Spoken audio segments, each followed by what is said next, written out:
You didn't ride the bike tonight, Derek? I didn't know, I was afraid.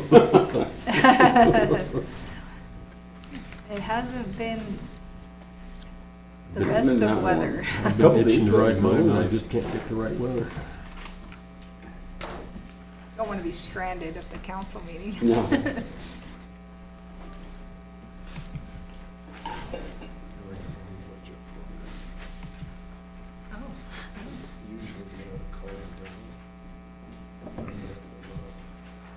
Oh, So you can see the total, total. yeah. Detail below it. nice job. It's different. Like right there. Total expense, you see. See, I actually like this because then you get the quick overview. Looking down at the total. It's logical. All right, it is 6 o'clock, and we will open this work session. It's a discussion on the ordinance revisions to Chapter 8.16 of the Rawlins Municipal Code relating to nuisances. And I will turn it over to you, City Attorney Pineda Mayberry. Thank you, Madam Mayor, Honorable Council. Thank you for the opportunity to present clarification on the changes. So, as you are aware, we have been working on the nuisance ordinances and revisions for quite some time. This has been an objective of, for several administrations, actually. And following the second reading of the ordinances, so actually, let me give you a little bit of a quick summary of the background just to bring everybody up to speed. So back on March 18th, we conducted the first reading, and following the first reading, council requested changes to section 8.16 100, which is the dead animals, and to extend the time for disposal. We did make those changes and brought those back for a second reading, which occurred on April 1st. And then following that discussion, council requested some changes to grant authority for immediate abatement of nuisances under 816-200 subsection C. Then in between those readings, because of some transitions that had occurred in organization, conducted a follow-up meeting with all of the stakeholders who had been involved, which included my city attorney's office, paralegal, the municipal court, the judge and the clerk, police department, several of the officers, also the officers who are in charge of the bond schedule and doing all those sorts of things, community development with their touch base, code enforcement, and community relations. We wanted to make sure that as we proceeded to third reading, that everybody had the basics and was ready to proceed. Unfortunately, we discovered several gaps in logistics, in equipment, and in some clarification to some of the language and supporting processes. Excuse me. I have a little bit of allergies going on or something. We also recognized some language clarifications that needed to be made, including some typos, a couple places where there was a duplicate sentence, a couple duplicate words. And we also wanted to make sure that we were following guidance to make a more friendly, resident-friendly approach with less punitive and authoritative to comply with the beautifications and nuisance abatement objectives in working with our residents. So although the changes are not really dramatic, the changes do encompass those items we identified. And there were also some minor gaps in addressing the appeal process to citations. It had been included in the first reading somewhere. I take full blame for it. It got dropped off on one of the drafts and was excluded in the second reading. So saw that, and it was in the numerical portion, but it had somehow fallen off of in the body. So as discussed with council previously, there are numerous limitations to the current enforcement process regarding conflicting interpretations of the ordinances between several judges, there's kind of a mishmash between administrative and criminal proceedings, which can create some, again, interpretation issues. And so it has been challenging for both code enforcement, prosecution, and the courts to proceed with any type of standardization and really understand what we can do, what we need to do, as well as ensure due process requirements that are afforded under the Constitution of the United States and the Wyoming Constitution. So I'd like to detail all of the changes that we made following that set between the second and third reading. And so beginning with the index, so I'll just scroll down. There were a couple of just some clarification changes in making sure there was consistency between the language in how it was titled up above in the index versus within the body. Let me make this a little bit bigger. And then you can see we're changing some of the index. Minor changes, a couple choice of words. The junk, litter, and trash is a nuisance. We added litter, which I'll detail later as we go through the changes to clarify why litter was added in there. So into the body of the ordinance, under the definitions, 816.020, we removed the word, on number 4, we removed the word and for old tires. In number 5, litter was any manner of waste, whether solid or liquid.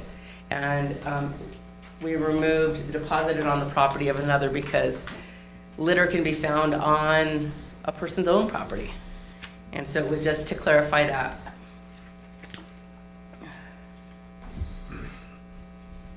Continuing down to section 816.060, weeds is a nuisance. It is at 8 inches in height. That was, it's already included within the body of the ordinance, so it was duplicative. We removed that small section. 816.070, we added litter to the title, added litter as to what were nuisances, because it's not just junk and trash, but litter. Litter is also, and we expanded the litter violation to include litter thrown or deposited in any place where it's not supposed to be. This is actually an ordinance that code enforcement frequently uses, and in making some of the changes because of the way it had previously been included within the current 020 and expanding to add junk and litter. It's just something that they use a lot, so it was, hey, it makes sense to keep this here, because another thought had been to put it into the trash ordinances, which is 808 section, but this is frequently something that comes up with code enforcement.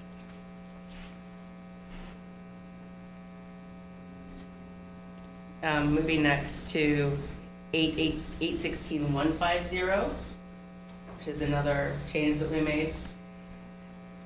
It was a typo. It said nauseous instead of noxious. Although noxious odors can make you nauseous. So that was an autocorrect issue. 816.200 is the next area for change. Rather than call it a citation in the title, we decided to go with notice. And within the definition of the ordinance, we clarified that a citation is the notice. And part of what this does is it helps to clarify that this is your formal notice. It retains a little bit of the administrative history of it in relating to how it's titled notices, but a citation is the notice, so it just clarifies what it is. This way people know what they're being, what the allegations are. Subsection A1 modified, rather than require a code enforcement officer to issue a citation upon finding a violation.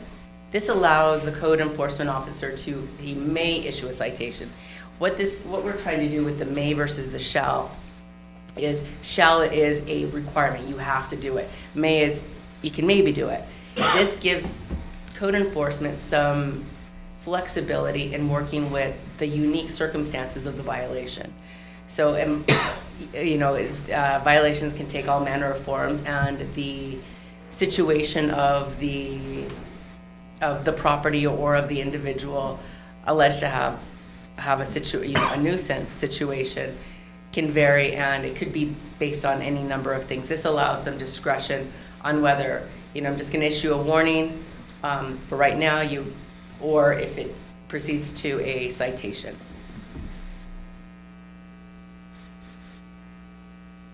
Next section is section B below. And in this one, rather than require a strict 10 days after a notice is received, a notice provides that due process. And this is, rather than changing the immediate, the original discussion during the second reading was to the subsection C. And it was discussing whether to be able to allow code enforcement officers to require immediate abatement. So the original language had been 10 days, and so this allows, by changing 10 days in subsection B, it could be shortened based on whatever the issue is. And then if it's even more severe, that's when you go to the immediate abatement. So this just kind of builds in a tiered progression and allows some discretion and allows us to work with residents on a friendlier approach, rather than immediately initiate a punitive type of approach. Section 816.210A. Again, we modify from 10 business days to the time frame specified by the nuisance officer. Again, this goes to the individual and unique circumstances of the situation. Section 220 is the part that fell out. It was already included in the top, and this is where it fell out. And so this is how to appeal a citation. And essentially, the citation is considered a nuisance citation is a misdemeanor. So just like any other misdemeanor, same as like, you got a tail light out. This type of situation. And I use the example of a tail light out because oftentimes officers also have a discretion, police officers have a discretion to give a warning. I'd say, I'm not going to cite you, but I'm going to give you a warning. You got to go get this fixed, and you need to get this fixed right away. Or who knows? Maybe it's a license tag violation, and it's a weekend, so they can't get to DMV. So this is akin to that. And so how do you appeal those types of citations? You go to court, and there is an inherent built-in process within the justice system, within the court system, due process. Appeals process, and so that's what this is following, and it also follows the appeal process as set forth in the Wyoming Rules of Criminal Procedure. Finally, section 260, the costs of abatement and filing of lien. This was previously, so this was lifted from the previous ordinance, and it required a special assessment to be placed on the property rather than just a lien. A special assessment is a type of lien that has certain, that is a very specific type of special assessment, a special type of lien, versus a lien in general can be any kind of lien, and they come in different forms. So this is where it said, and file an appropriate lien with the clerk, with the county clerk, rather than specifically a special assessment lien.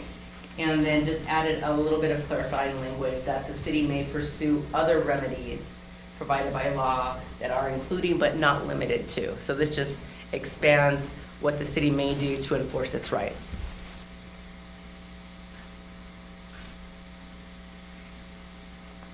And so I have asked several of the department heads who also have stake in all of these, that were involved in the changes and the discussions, and with the transition from police department to community development. There have been some limitations, and which was part of the reason that we had met in between the two hearings was, does everybody, logistically, does everybody have what they need?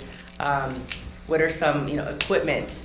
What else do we need to make sure? We need to make sure we have bond schedules, that this is appropriately, all of the back end things to make the actual implementation run smoothly. And certainly there's always going to be a little bit of bumps in the road and some smoothing out, but just to make sure in general, what are the big picture things that we know we need to get in place. And so with that, I open the floor to council to ask questions of either me or of department heads as to how this is going to work, as well as once we get this going, if assuming council wants to proceed with implementing these proposed changes, what are timeline expectations? What are council's priorities for addressing nuisances in the city, especially with the warmer weather? We'll start with you, Councilmember Elliott.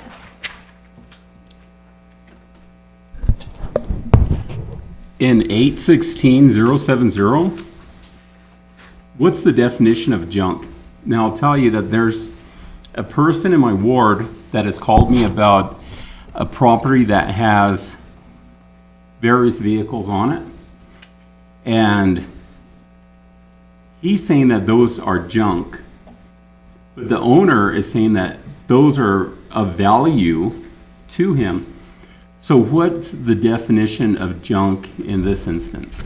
Certainly, and I mean, that brings a very good point. One man's treasure or junk is another man's treasure. So we actually do address the definition of junk in the definitions, which is 816-020. Junk is subsection number 4. Junk is defined as furniture, appliances, old scrap copper and brass, batteries, rubber and plastic debris, old tires, waste, junked, dismantled, or wrecked automobiles or parts thereof, iron, steel, and old scrap, ferrous or non-ferrous material, wood pilings, lumber, cardboard or paper pilings, discarded bricks and concrete, construction debris, and other items, products, or materials which are no longer in use for their intended purpose or other reasonable purpose, and which have been discarded and are clearly visible from any adjoining lot, street, or alley. So essentially, to sum it up, it just kind of provides a laundry list of things that are no longer in use for their intended purpose or for any reasonable purpose and have been discarded. Go ahead. There's this this person in my ward, a female, divorced, has 4 or 5 kids, doesn't have a vehicle. She wants to keep her yard up, and she does DIY projects, building flower boxes or whatever the heck it is. She has no way of taking scrap to the landfill, and with her financial situation, she's unable to hire somebody to remove it for her. Now, could it be a possibility that we could put a rolling dumpster in each ward, or I would like one in my ward, so people can walk and throw their stuff in there? Well, the possibility is always there to do that. There are the trash collection businesses in town are private businesses that would require some type of an agreement with them, maybe for, with a residential association. I don't know how that would work with the city. While the city could certainly discuss having some kind of program like that, I don't know the logistics. I'm probably not the right person to answer this, and I would like to open the floor to Cody to address any or processes. No. So in the past, we've tried to put out cardboard containers just to kind of help out you know, the public in different areas. And we tend to start getting other things in there, pretty much everything and anything in there. And then we have to take it out to the landfill, dump that dumpster on the ground and separate out all metals, cardboard, recyclables, and everything else. Currently, we do not have the staff to be doing projects like this.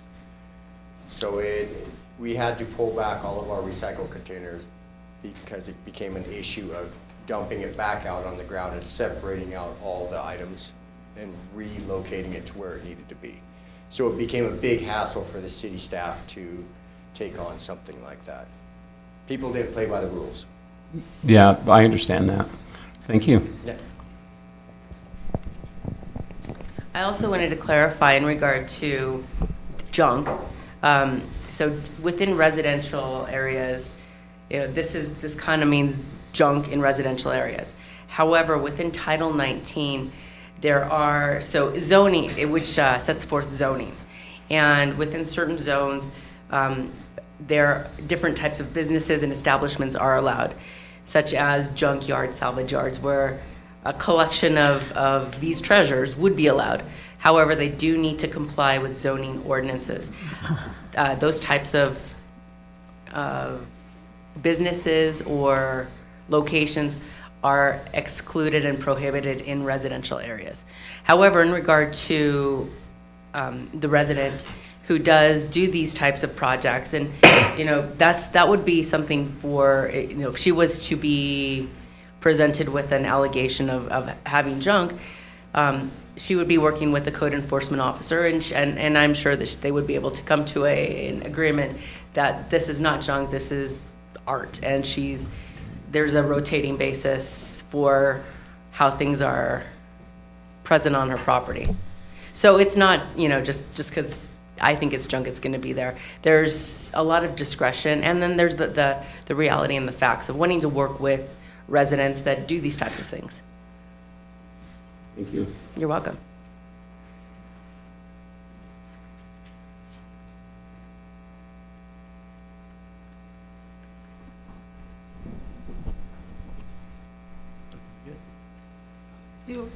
Do we have any process where we need to rescind any portion of this? To rescind any portion of it? Yeah, like the old, I know we've done it in the past where we had to rescind a piece of it. Is that applicable in this? So absolutely. So right now we are in proposed changes. Okay. And we can make changes to any or all of this. And so that's a great question. So what do we do? So we currently have ordinances, the municipal nuisance ordinances. And those are what is currently in place, and those are what governs nuisances. However, as described, there are limitations to enforcement. There are conflicts within the rules themselves, and there's have been a lot of interpretation challenges. In terms of the new ordinances, the new proposed ordinances, any portion of those can be struck, can be modified up until final rating approval. So all of that is applicable. So what are the next steps? Council can either say, you know what, we're fine with the existing ordinances, we'll deal with the challenges. Or the new ordinances, or we make piecemeal to the existing ordinances. The proposed ordinances can either, as presented for after these changes, there can be additional changes and proceed to third and final reading, or start somewhere else. So there are all kinds of options. Go ahead. In looking at what we currently have on the books for 8.16, and comparing it to what you are proposing is very, very different. And I was under, from my training for clerk, that we would rescind what we currently have on the books in the ordinance. We would we would rescind 8.16 and replace it with this new one that what you're currently proposing. That way it's a lot cleaner, we're not mix matching, because if you look at there's no definitions in the current one that we are using of 8.16. And you are proposing new definitions, which I'm fine with everything. It's just that if you're looking apples to apples, they're not the same. So if we rescind 8.16, it's cleaner. People down the road, 5 years from now, I probably won't be here, but, I mean, who knows? You're rescinding, so there is a trail showing that we rescinded and we replaced it with the new current one, instead of trying to piecemeal, and it doesn't really match up. I mean, but that is the training that I have had during what I've done for clerks, and they said it's a lot cleaner. I'm not an attorney, and I am not professing to be one. I refer to you 100%. Thank you. So to clarify that question, I think what you were asking is, yes, the ordinance that I have proposed is under Wyoming statute to follow how we are allowed to, what is the authority and the process for making revisions.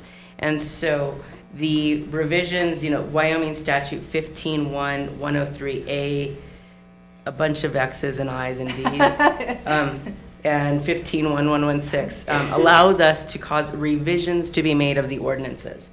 And so this is where this allows us to make the revisions. Down here below section 1 revision, the title 8, health and safety, chapter 8.16 nuisances of the Rawlins Municipal Code be revised in its entirety. So it is an option to repeal or you do a revision. Okay. They have the same effect if you are doing it in their entirety. I think we need to eliminate the other one and go ahead and bring this in for 3 readings, so public has a chance to be able to come in and discuss stuff too. Discuss the new changes. Yes. Does anybody else have thoughts on that? Well, we are presenting virtually a new ordinance in third reading. So it would make sense to go back, assume you're going to repeal Yeah. the old one, present this one for 3 readings, and if you get to the end and say no, it's still no, it doesn't change the other one. But at the end of the third reading, you had said this one repeals the previous ordinance as said, it seemed to me. But we're talking about a change in the first one, change in the second one, and now multiple changes in the third. Mm-hmm. What was asked for was the change in the first one, the change in the second one, and none of this. We didn't ask for any of this. So now we're presenting a whole new thing as opposed to what was requested, which was the 12 to 48 hours and the change in 200C. Those were the only 2 things that were requested by the council. Then this is more than that we ever requested. So we would have to give the public plenty of time to go back and say, we're giving you a whole new thing instead of what was asked for. Jerry, do you have any thoughts? Sorry, Councilmember Patterson. I've been doing a lot of thinking about the content, but I agree that if we rescind it, and we should, and then bring it in, but couldn't we go on the lines of, instead of chapter 8.16, go 8.16.1, meaning it's a revision to what we've just done? Doesn't it just show up usually as repeal? Yeah, Just as well, repeal, and then you have the whole new one? so the way the ordinance is written, I mean, you technically you can use the word revision or repeal. And I can change the word to be repeal, which upon adoption, it's in the same ordinance document. It's a repeal and a new. A replacement. Yeah, exactly, a new replacement. In terms of public hearings, and that I did conduct some research within the statutes and within horn books for municipal law, ordinances, resolutions, and things like that. And for nuisance ordinances, public hearings are not required, although in looking back through the history of how the Rawlins City Council has conducted ordinance changes, it is, seems to be a practice, and it does provide transparency and visibility and the ability for, I guess, greater clarification if anybody wants to come in to speak on those changes. However, they are not required. There's, just as an FYI. I do think it is a good practice because it does provide that extra opportunity for input. I think with our goal of trying to be more transparent to the public, I think that I'm in agreement with, it seems like most people, that we should, is it rescind? Rescind, repeal, delete. Whatever that term, and then go back for the 3 readings. I do think this is a much better product, and I like the work that was done on it. I personally don't have any problems with it, and I think that 3 readings would be good. Is that good with everybody? Then, for clarification, when would you like to see this brought back? If you have time by the next meeting, I think would be good. I can absolutely do that. Okay, yeah. Because I think it's important that we get moving on it before the weeds get 10 inches. But yeah, I think that's probably the best practice to do it, so we can be more transparent. I know some of the council members have stated that they've had a couple people asking them questions about it, and just for a cleaner process, I think this is the way we need to go on it. But I think it's beautifully done, and I think I don't see any issues with it. In terms of notification and in order to provide a little more visibility, is this something that council would like to see posted on the website rather than trying to have residents go through BoardDocs and try to figure out how it works? It's not necessarily the most intuitive. Yeah, whatever's cleanest. Yeah, Okay. sounds great to me. Does any Lou or anybody back there have anything to add? No, ma'am. Chiefs?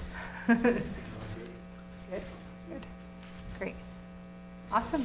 Thank you so much. for your And then work maybe on just this. for clarity, because there is, currently has gone through 2 readings, to do the 3rd and then just not approve it, let it fail. That way there's a clear record. Oh, okay. For the sake of simplicity, it can even be added to tonight's agenda, Oh, just to, You can kill it, yeah. yeah. and to just Do to you kill want to it. add it to the agenda? Somebody want to add it? If to we're the- gonna bring it back in 2 weeks, yeah. Okay, That way it's clear Yeah, that there that was, makes okay, sense. the 3 readings, it failed, and then we can start fresh. perfect. Sounds And good. then we can start reading it one Yeah. right after, and then they can show up and say, I don't like this, or I don't like that. Okay. Anybody have anything else they'd like to discuss? Just one thing in regard to the nuisances, bringing it back forward. I would like to request, for the sake of stakeholders and to understand what council's priorities are in implementing the ordinances. Are there certain things that council would like to see priority?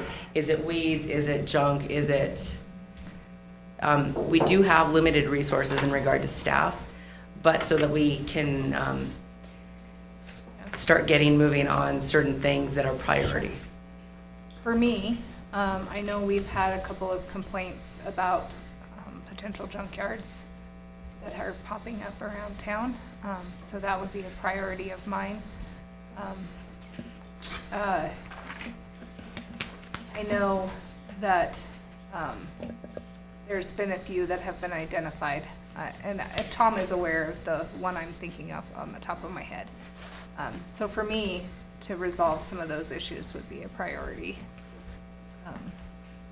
You guys have any thoughts on priorities? Not any specific one. If we can do something about wind, that would be cool. Yeah. Don't think you're going to get that one. I don't think so.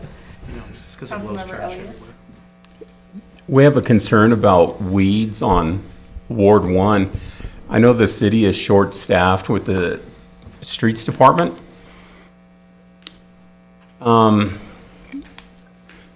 After speaking with some people from Ward 1, is there a way that we could get a designated department for weed and pest control? I believe the city had one years ago.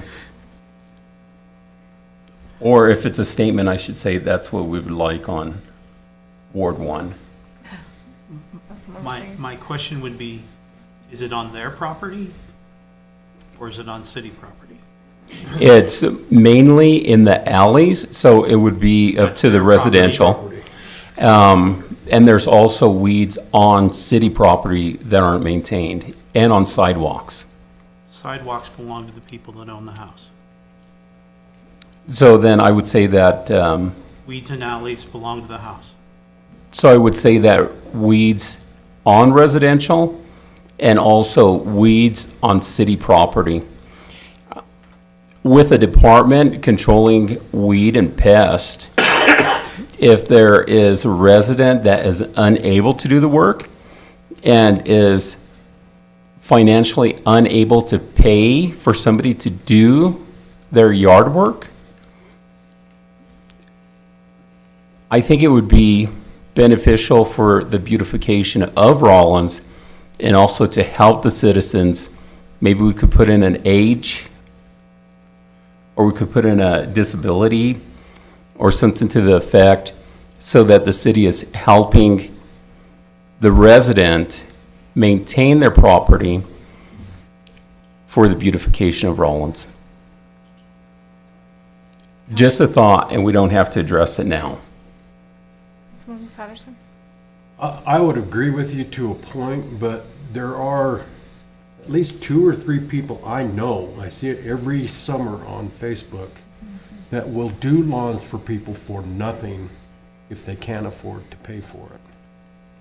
So I would, if you have a Facebook account, keep your eye open on it, and these people that need that, it's a very good thing, take them up on it. Thank you. Thank you. I was just thinking that same thing. Yeah. My question too is do these residents have any family members that could potentially help them?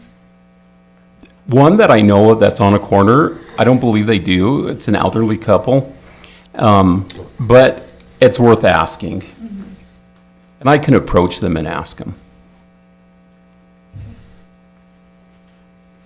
Any other final thoughts? So weeds and junk. That sounds like what we've been saying all this time, all along. Really. I apologize. I'd also like to add in, maybe we could, in the upcoming year, figure out a way to help people with their sewer lines.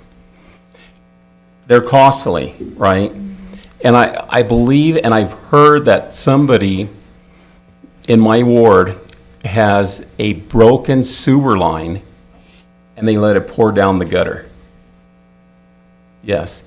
So I haven't seen it myself, and I'll go look and then I'll let you know, Tom. Or I can report the problem on the city website, right? But there's also another person that I know. Her husband passed away last year. She cannot financially replace her sewer line, and she's living basically on Social Security, right? She has sewer problems, so she purchased a sewer snake, and she's 64 years old, so she's trying to snake her sewer line, right? When you start snaking a sewer line, just from my experiences, it seems like it eventually collapses. And she had a estimate done to replace her sewer line, and I believe she said it was $18,000 or $24,000. I've replaced 3 sewer lines on 3 different properties that I have, and the highest was 12 and the lowest was 7,000. So is there a way maybe in the next year, the citizens can partner with the city to help replace sewer lines. And again, that's just a thought that we can talk about at a later date. Just to clarify, sewer lines that are on private property are that property. Correct. Once they are, hit the main line, then they're city responsibility. So there are issues with the city providing private assistance on private property. We can explore options in the future and That see if would there be might great. be some type of partnership or grants or something available, whether it's through, and especially depending on the age and demographics of the property owner occupier, to see what we might be able to assist with. Another thing, they could look into their insurance. I carry on my insurance, taking that covers mine. And when they replaced mine, it was over $10,000. It cost me $250. Is what the deductible was. That's what I was just gonna say. I just bought that program, and it's well worth it if something goes Yeah. wrong. So, That's a good thing to look at. Thank you. Hey. Well, we completed our mission early. So we'll go ahead and adjourn this workshop at 6:40, and we'll be back at 7:30 for our regular council meeting.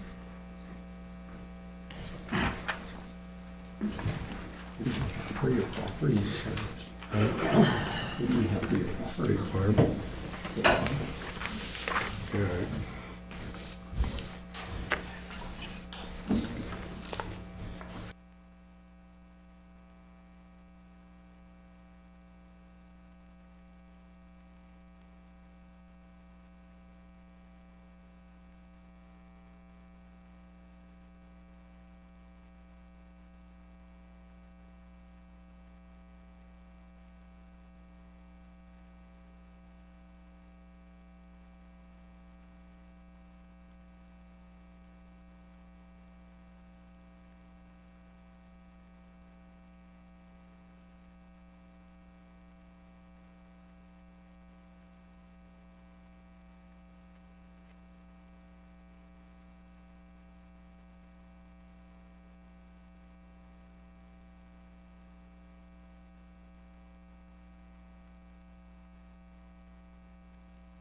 No clue.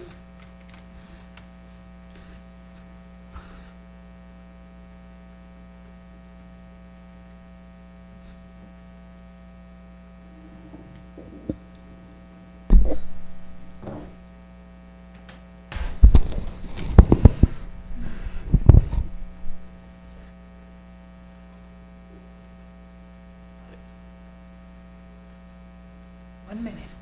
I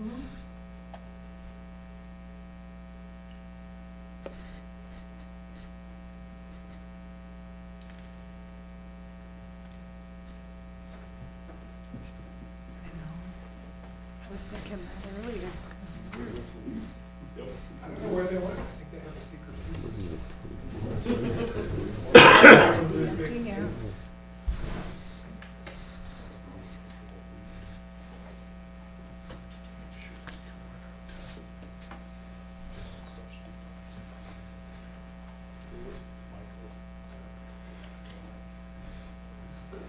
Twenty seconds. Yeah, 20 seconds. Each registrar covered two. I don't know.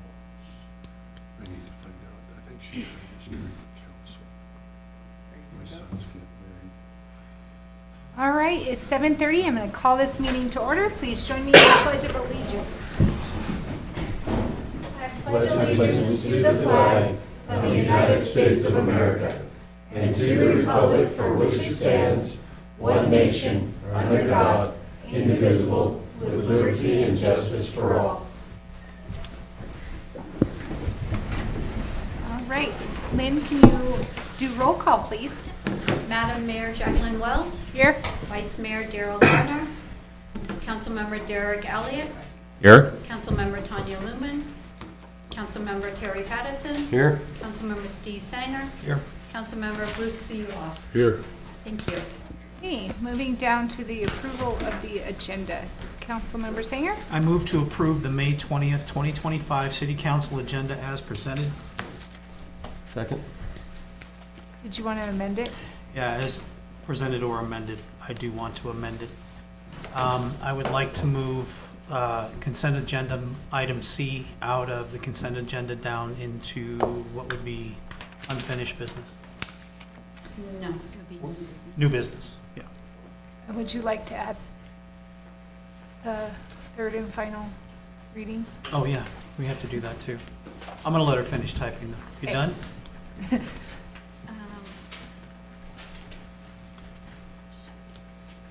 Sorry, Steve. It's okay.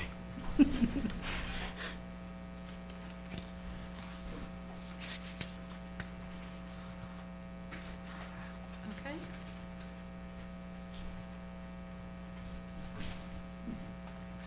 And I would like to add a third and final reading for this municipal code. What is it, 816? 816. Yeah.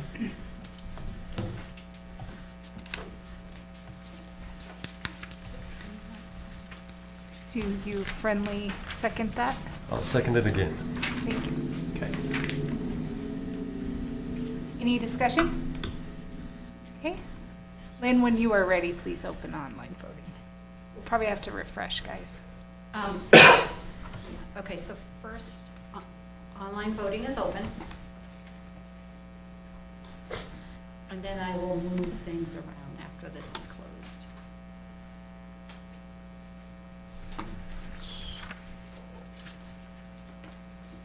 Come on, baby.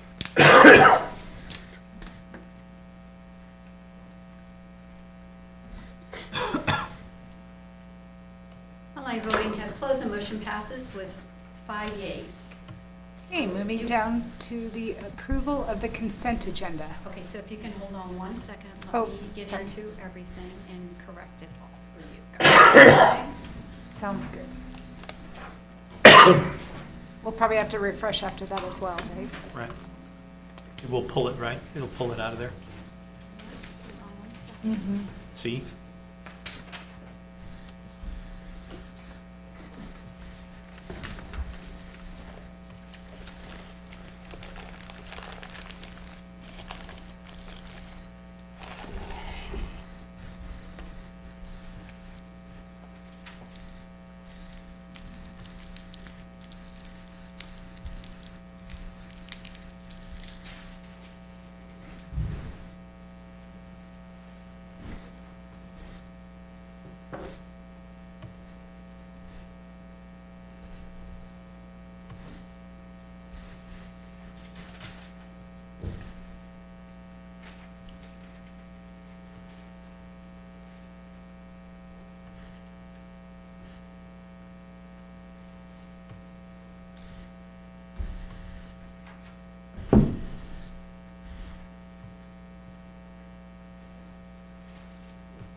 be all set to refresh everything.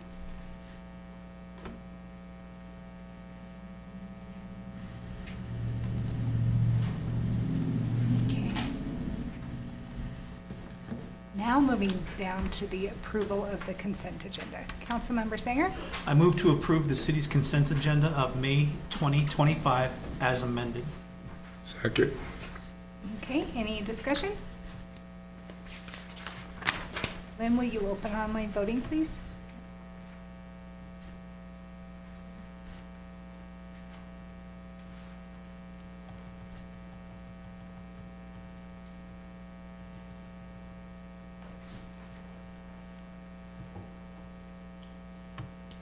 Online voting is open.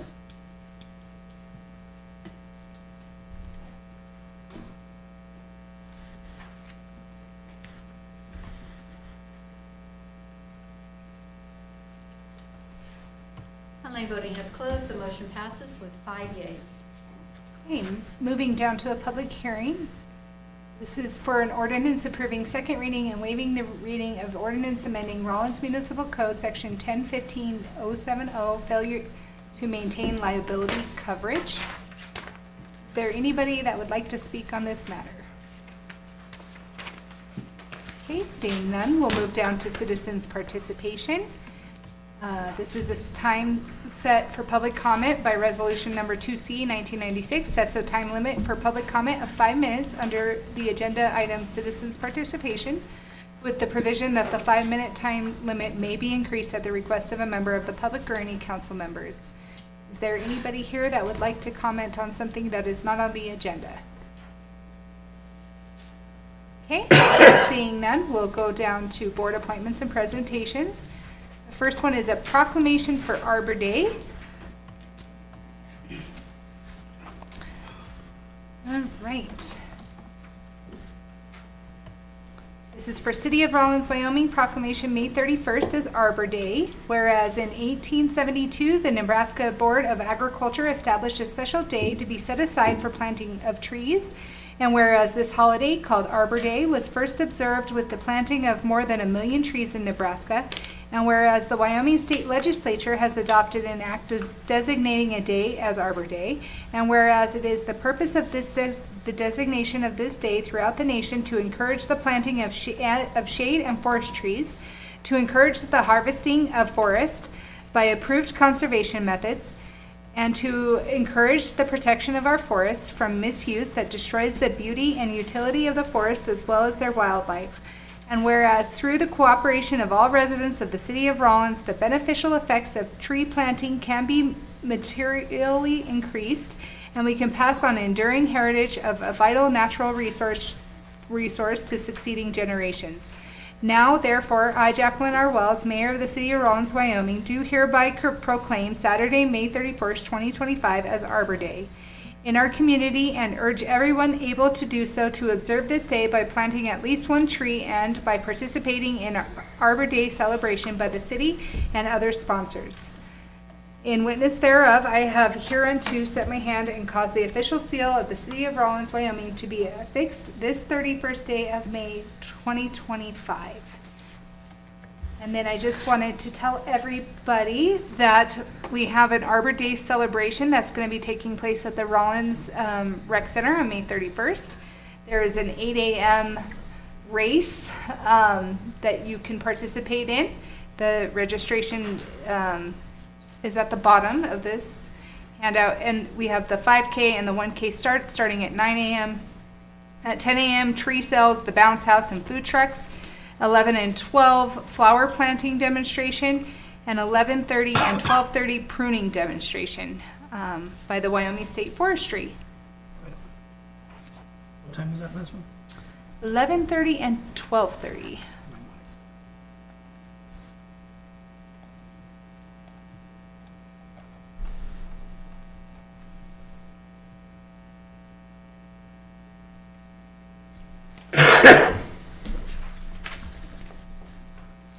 Okay, moving down to a resignation from the Shooting Range Advisory Board position.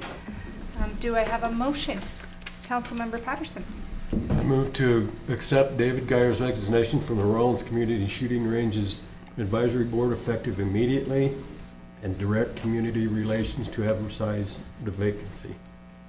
Do I hear a second? Second. Okay, the motion's been made and seconded to accept David Geyer's resignation for the Shooting Range Advisory Board effective April 29th, 2025. Any discussion? Okay, when you're ready, open online voting, please. Online voting is open.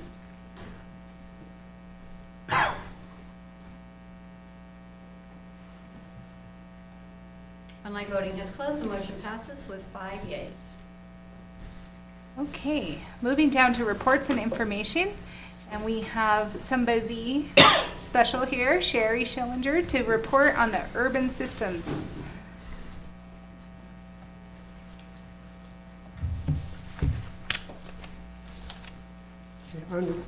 Honorable Mayor and Council, I'm Sherry Schillinger. I'm the chairman of the Urban Systems Committee. This committee was established on July 9th, 1974, through a cooperative agreement between the City of Rawlins, Carbon County Commissioners, and the Wyoming Department of Transportation, otherwise known as WYDOT. The committee functions under WYDOT's Operating Policy 2-4. It evaluates urban area transportation needs, and federal and local matching funds are applied and overseen by WYDOT. WYDOT covers approximately 90% of a project's costs and oversees the project, which reduces city management time.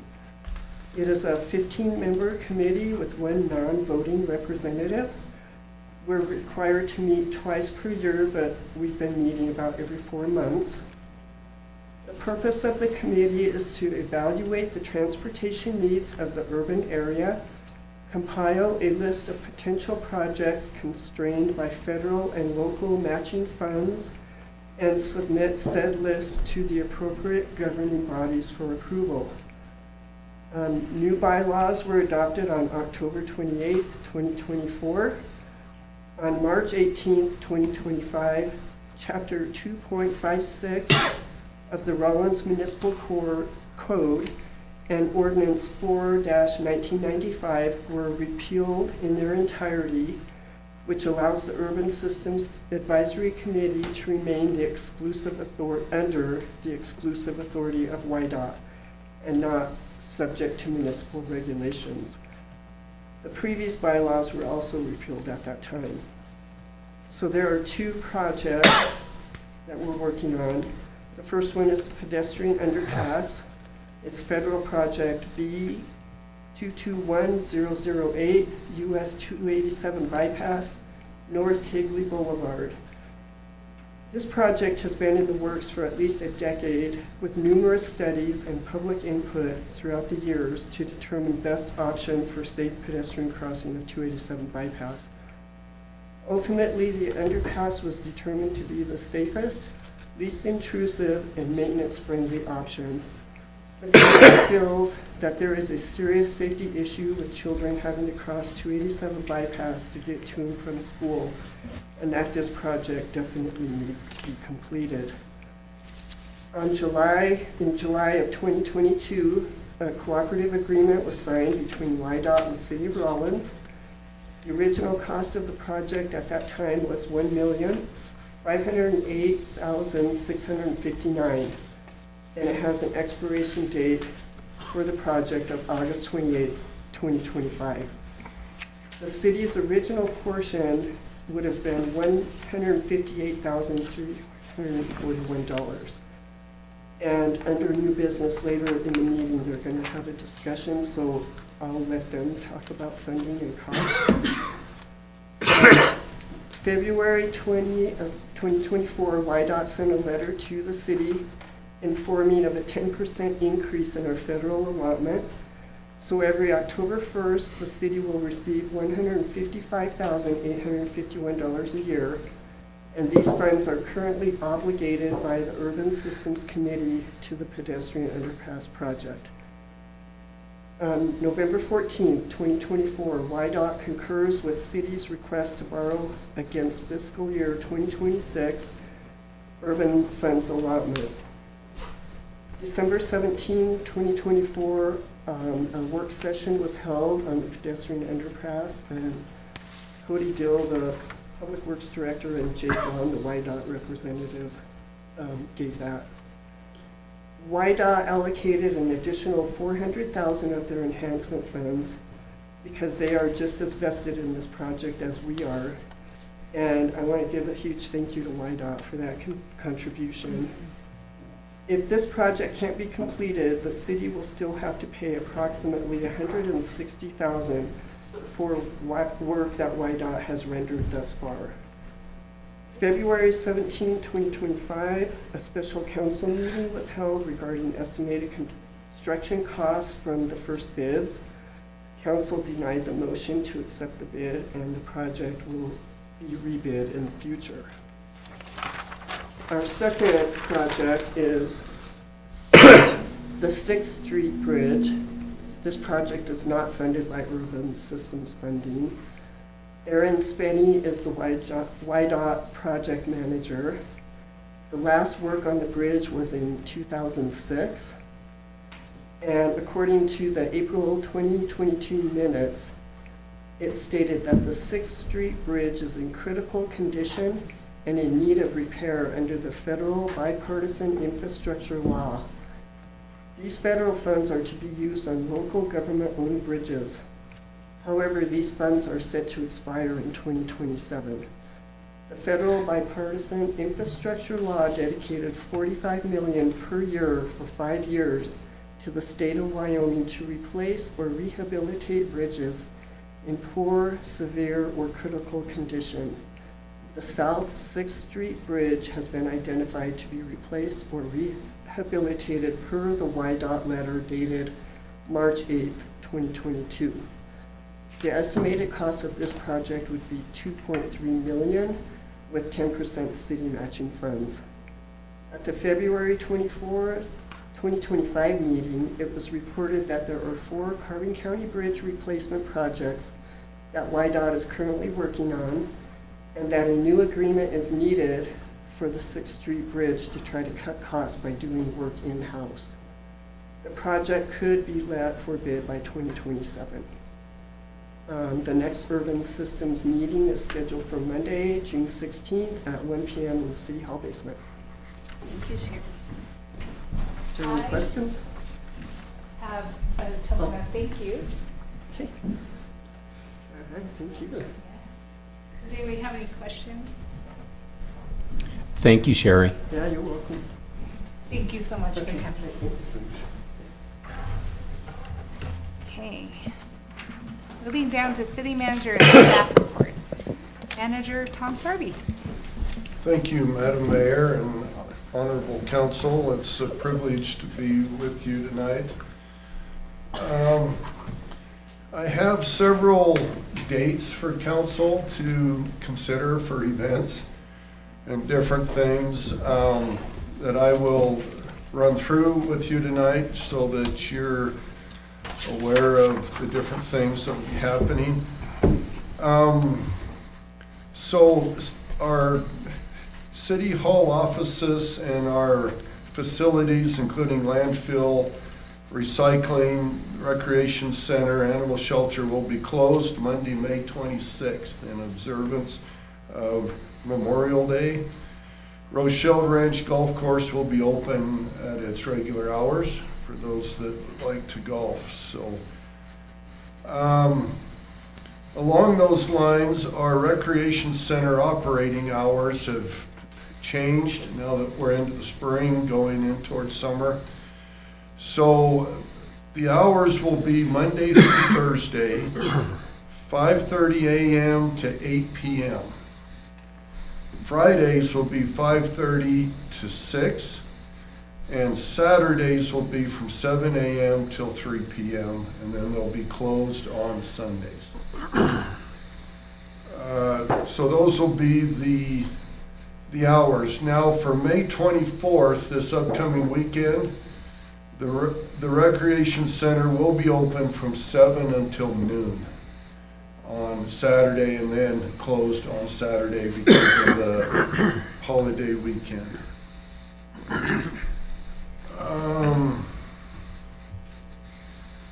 Our joint water meeting with the town of Sinclair will be Tuesday, June 24th at 5 p.m. It is the city's turn to host that, and it will more than likely be held at the depot on the far left side as you drive down, where we usually have that.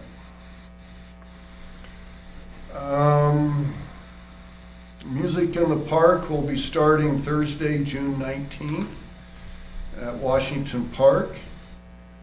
And I believe we have a local band to start that, which is a great way to start that.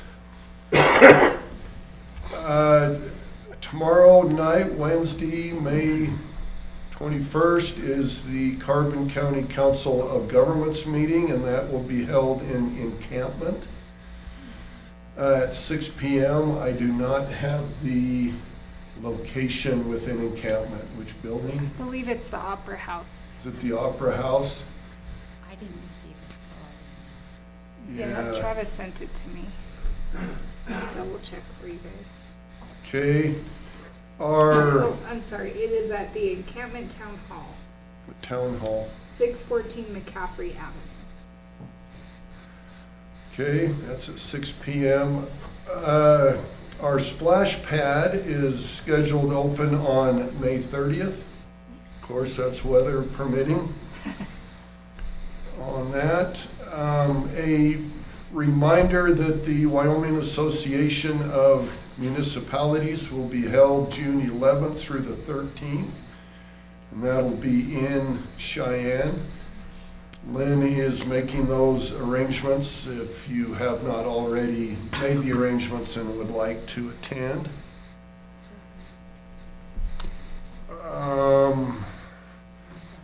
Summer shenanigans for 2025 will be 3 different events. The first will be held Friday, June 6th. This will be Front Street from 5th, 4th, and 3rd Street will be closed for the event. And so Friday, June 6th for that. Our budget dates that we have as we near the completion of our budget. Our first reading will be tonight, and that is on the new business. Our second reading will be held June 3rd at the regular council meeting, and our third and final budget reading of the budget will be on Monday, June 9th at a special meeting. The reason that's Monday is that we have LAM and lots of events later in that week, and it has to be approved by the 15th of June. So we have scheduled that for the June the 9th at 6 p.m. The last thing is we received this week from Discover Carbon County. We were informed that there will be a meeting, and let me see if I could find the date of that meeting. 28th, 29th, Thursday the 29th, and they've asked that a representative of the city be there for this. And what this is concerning is the 2025 Interstate Pathway Master Plan. And so what the overall project is they would like to build a bike pathway for bicyclists, and they want it to start in Astoria, Oregon, right up where the Columbia runs into the Pacific up there, and they want it to go to Yorktown, Virginia. So you could be able to get on a bike and to ride all the way across the country. The routes that they have selected throughout the country are 2-lane highways. So if they could stay on a 2-lane highway, that's what they would like to do for safety, for all those purposes. Well, they will come into Wyoming and follow 287 right down to Rawlins. So the issue is between Rawlins and Walcott Junction is currently just the interstate. And they really don't want bicyclists of this amount just riding their bikes on the interstate. So they have come up with a pathway that they would like to build, starting in Rawlins, that will go out to Walcott Junction so that they could skip over on the Highway 130 and go down through Saratoga. So what this is a bike path between Rawlins and Walcott Junction, and they want to use the I-80 corridor so that it is already on federal property, so they don't have to get the rights to it, but they will have to build the actual pathway for the bicyclists. It's approximately 20 miles that they're looking to build. They are looking to utilize local, state, federal, and private funds for this if they could get donations. A lot of the funding will come through the YDOT Transportation Alternatives Program, which they call TAP. The State of Wyoming Outdoor Recreation Grants through the legislature, and then the Land and Conservation District will also help to kick in. The overall estimated cost of this is $13,600,000. They have 3 different phases of it that would go in, and all 3 of those phases add up to the $13,600,000. So what they would like is for a representative to attend the meeting to represent Rawlins so that the economic impacts, all the different impacts that this would have, that they could have somebody that can speak to that, to their group. They are essentially looking for support for this project to see if Rawlins will support the project, and then of course talk about the impacts to the community. And so we'll leave that up to the mayor, I guess, if you want to assign somebody to that. If you want to be a council person, I'm willing to go whatever your desire on that would be. Anybody here have any interest, or should we send our person that knows the impacts? Is that gonna be paved, or is that gonna just be a dirt track? I think it's going to be paved, from what I understand. They have, on their cost, they've got 3-inch plant mix pavement, 5-inch grading with base, install 7.5-foot curb walk. I'm pretty sure it's going to be paved. This looks like it's Fancy. a Cadillac version of Yeah. what they're trying to put in. With all the things, there's retaining walls, seeding reclamation, erosion control mat. They've pretty well gone through everything they could do as far as the environment, so.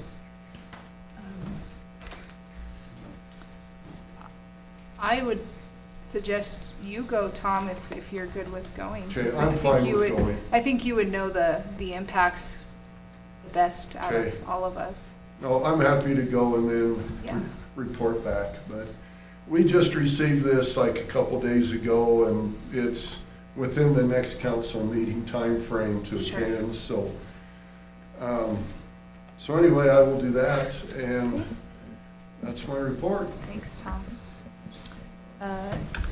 City Attorney Mayberry. Thank you, Madam Mayor, Honorable Council. Just a couple of short updates, not my projects, but I've been working very closely with Public Works on the Edenburg project to finalize the proposed contracts and bid documents, so that will be forthcoming. I hope to have those completed for final approval and finalization with Public Works within the next week or two at the most. Another project with Public Works that we're working closely on is finalizing the bid documents for the MSW transport between Rawlins and the Casper landfill. I'm also working closely with several of the other departments on projects that are a little longer term, but those are some of the big things that are coming quickly. Great. Glad to hear about Edinburgh. Anybody have any questions? Okay. Moving down to city council updates. Does anybody have anything? Councilmember Patterson. I had the opportunity to attend the last two events, the dedication of the recycling center and then the policeman's memorial. Starting with the recycling center, I was truly amazed when I walked in, I really was.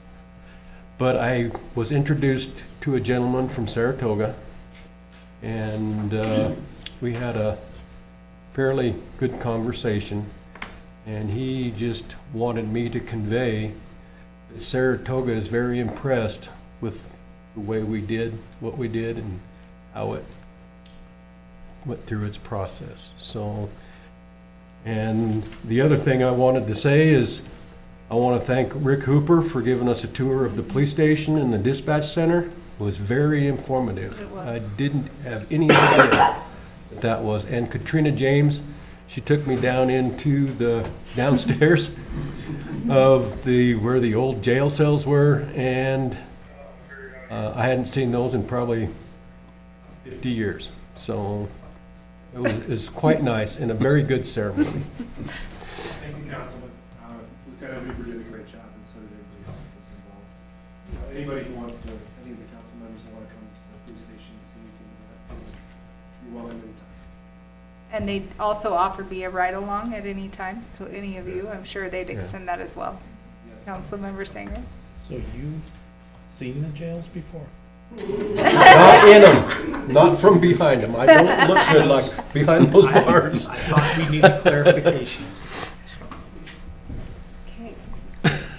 Oh, anybody, Councilmember Elliott?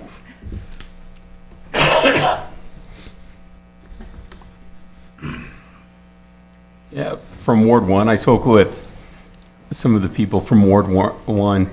There are some, in an alley, there are some very deep ruts where a fire hydrant was placed, is what he told me. And then also there was, from another person, there was a broken sidewalk piece in front of a Cedar church, in front of the Cedar church. And I'll put those on the city website under report or concern request portion. A person stopped me and they were very upset about a property that was sold at 639 State Street. He complained that the city sold part of the street. And then his question is, can the city sell the streets? I'm thinking this happened several years ago. And that's all I have. Thanks. Any other updates? Councilmember Sanger? So for clarification, 639 State Street, the city, they sold the property at 639 State Street? The city did? The gentleman told me that the city did sell the property along with the street. The street is part of an easement that is already granted no matter when you sell your house. You're saying that that is the case for this property? Your property line actually goes to the center of every street. It doesn't stop at the curb. It goes to the center of the street. Oh, I see what you're saying. Yeah, so that would be, I would think that's normal, unless somebody put something there. Did they put planters or something in the street? He did not tell me that, but I will ask him Yeah, and get better 'cause your property clarification. line's actually from the middle of the alley to the middle of the street. Right, It's the actual property line. right. So when you sell your property, you're selling that piece of that street, but it's an easement. You're granting the easement to the city to drive up and down the street. And maybe that's just the clarification that he needed, but I'll talk to him and let him know. Thank you. All right, moving down to unfinished business. And this is an ordinance to approve the second reading and waive the reading of the Rawlins Municipal Code, section 1015-070. Councilmember Singer? I move to approve the second reading and waive the reading of the ordinance amending Rawlins Municipal Code, section 10.15.070, failure to maintain liability coverage.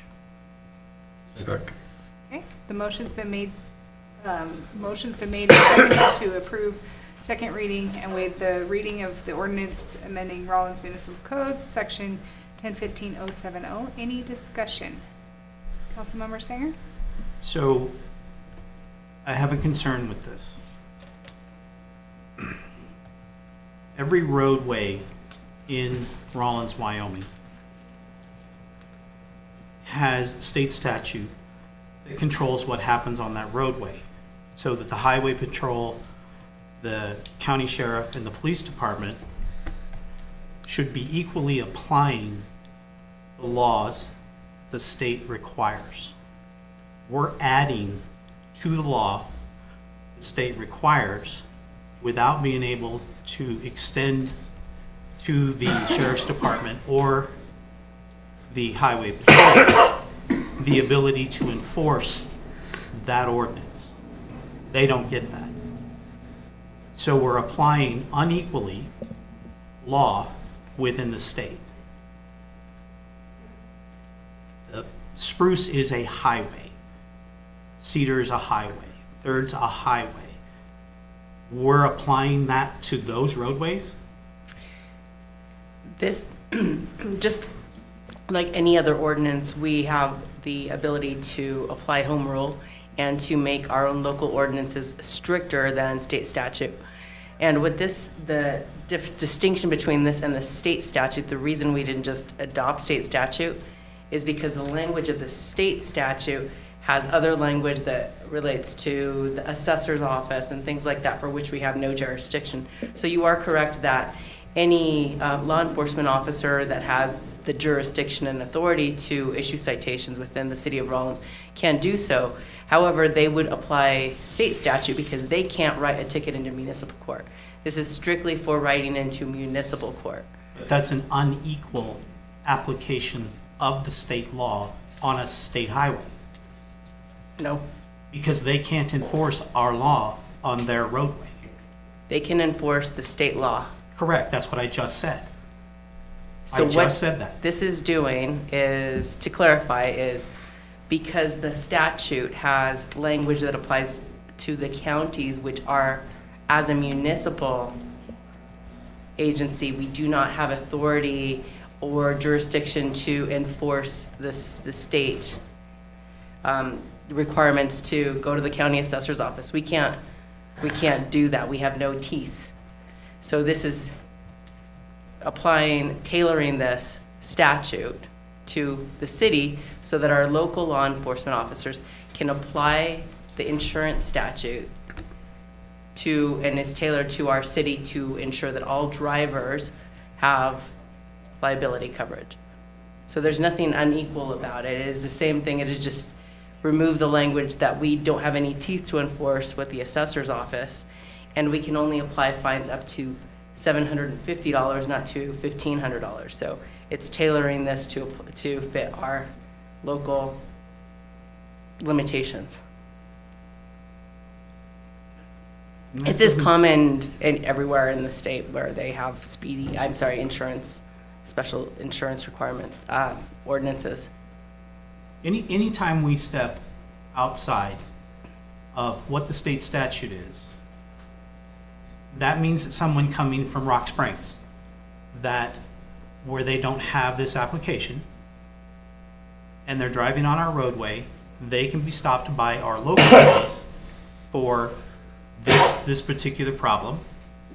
They can be stopped, and if they don't have this liability insurance, and we've now added a new layer to this insurance through our ordinance, only our local police can enforce that. That would not be enforceable by the sheriff's department or the highway patrol. That's my concern, is that if we're going to place laws on the books, and the state has done this, they need to be applied equally. And this doesn't do that. This gives us another level of punitive enforcement that is not available to the county sheriff or to the highway patrol on their roadway. I'm failing to understand that where you're What are we You're asking? concerned because this is for our local police to apply it within the jurisdiction. If a sheriff or a highway patrol officer stops somebody and asks for the same thing, they can cite the exact same type of ordinance, but under state statute. And instead of going to municipal court, it will go to circuit court. This allows our local police officers to cite into municipal court.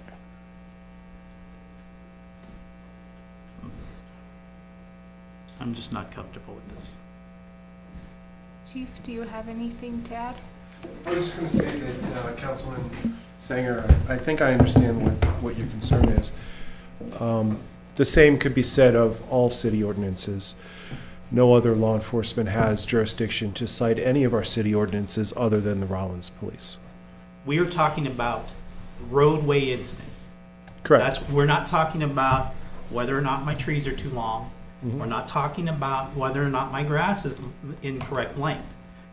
These are state highways within our jurisdiction. That's what they are. And we also have city ordinance that mirrors the other state traffic laws as well. It allows us to charge locally municipal court as opposed to county court. Is there a reason that we have to switch the court? In order to introduce a charge into municipal court, it has to be a city ordinance. Okay. Is there a reason you don't send it to the circuit court? We have the option to do so. It usually depends on the severity of the crime or the number of times it's been charged previously. So we can charge DUI in municipal court. If it's a third DUI, we would probably charge that in the county state court. So we're being selective about where we're sending these. Well, it's discretion is a big part That's of selective. Right, but discretion is the proper term, and the officers apply that on almost everything that they do. So without city ordinances, we wouldn't have a municipal court, which allows the home rule municipality to set laws or ordinances and have them enforced at that local municipal level. But it's a law on a state highway. That's my problem is the four longest roads we have within our city are state highways. All of our ordinances are applicable everywhere within the city of Rawlins. By us, Correct. not by the sheriff's department. Correct. I have an issue with that. Well, it applies across to all of our ordinances. They have no jurisdiction for any of them. We're talking about driving ordinances on a state highway. That is the Same. reference we have here. Same statement, sir. They have no authority to charge our ordinances that have to do with traffic offenses. They have to charge state. We have the option of charging state or local. You don't see the problem with that. No. I do. Okay. Is there anything else I can do to clarify it? Go ahead. Another issue is, so over any violation, our Rawlins police officers do have discretion, as stated by Chief Ward, to cite into municipal or into circuit court. And by citing into municipal court, it is a level of discretion. And this is part of, just like with the nuisances, it's tiered. Our municipal penalties are less severe than in state court. We have limitations in regard to the maximum that fines can be imposed, which is $750. For more serious offenses where a consideration of jail might be imposed, our maximum jail penalty is 6 months. Versus in circuit court, for the same type of charge, the penalties are increased, as are the jail times. So this affords a level of discretion. Additionally, those are the revenues that come into municipal court that help to fund a lot of our law enforcement and court and other enforcement programs like nuisances, some of the other programs like through the law enforcement. Councilmember Elliott?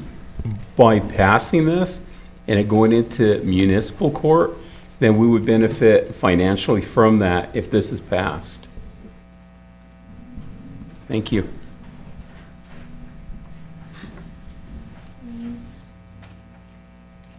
Other comments? Okay, Lynn, will you open online voting, please?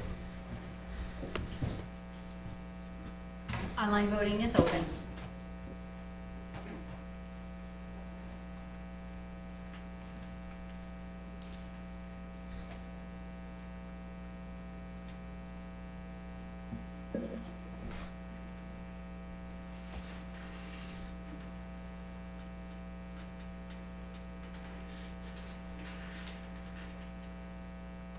Online voting has closed. The motion passes with 4 yeas and 1 nay. The 1 nay was Councilmember Sanger. Okay, moving down to the third and final reading and waiving the reading of the ordinance revising chapter 816. Councilmember Sanger? I move to approve the third and final reading and waive the reading of the ordinance revising Chapter 816, 8.16 of the Rawlins Municipal Code relating to nuisances. Do I hear a second? I second. The motion's been made and seconded to approve third and final reading and waive the reading of the ordinance revising chapter 816 of the Rawlins Municipal Code relating to nuisances. Any discussion? I just want to point out that we discussed this earlier. Our plan, if this declines, is to bring it back forward. Okay. All right, Lynn, will you open online voting? Online voting is open.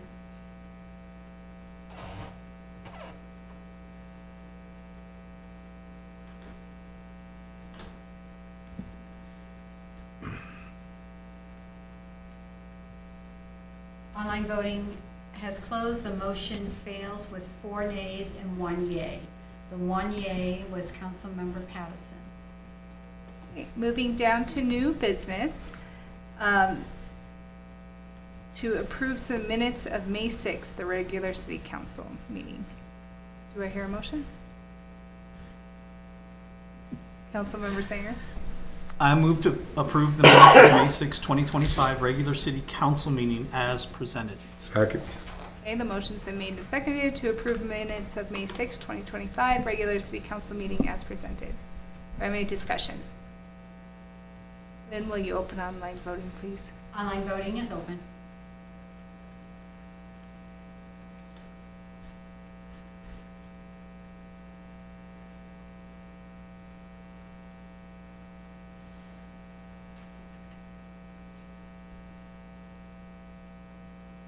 Online voting has closed. The motion passes with 4 yeas and 1 abstain. The 1 abstain was Mayor Wells. Okay, moving down to approve a 24-hour catering permit for the Rifleman Club. Councilmember Sanger. I move to approve a 24-hour catering permit for the Rifleman Club Bar, LLC, doing business as Rifleman Club Bar, liquor license number 59, to cater the Comedy Magic Night at the Parco Sinclair Historical Theater in the town of Sinclair, Wyoming, on Thursday, May 22nd, 2025. This event will be from 6 p.m. to 10 p.m. Second. Okay, the motion's been made and seconded to approve a 24-hour catering permit for the Rifleman Club Bar. Any discussion? Councilmember Elliott? So when these are approved, do we receive any money back from the sale of the alcohol? Yes. Mayor Wells and the council. Yes, because it's his sales, so he's just taking his liquor license and then he reports his sales when he does it, balancing at the rifleman, because the money goes to the rifleman. Okay. Any other discussion? All right, Lynn, will you open online voting? Online voting.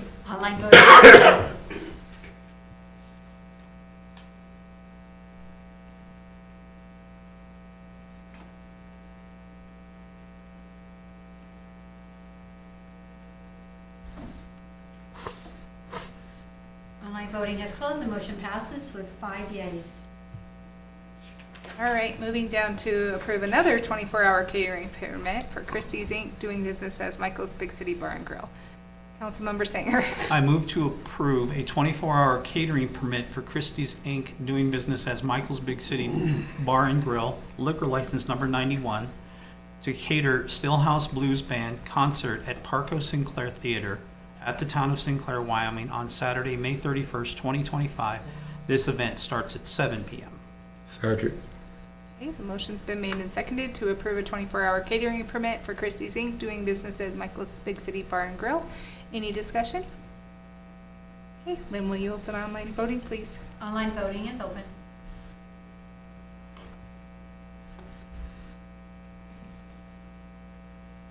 Online voting has closed. The motion passes with 5 yeas.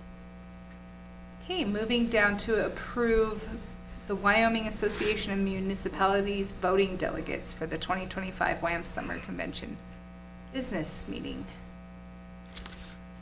Do I hear a motion? Councilmember Sanger? Didn't we already do this?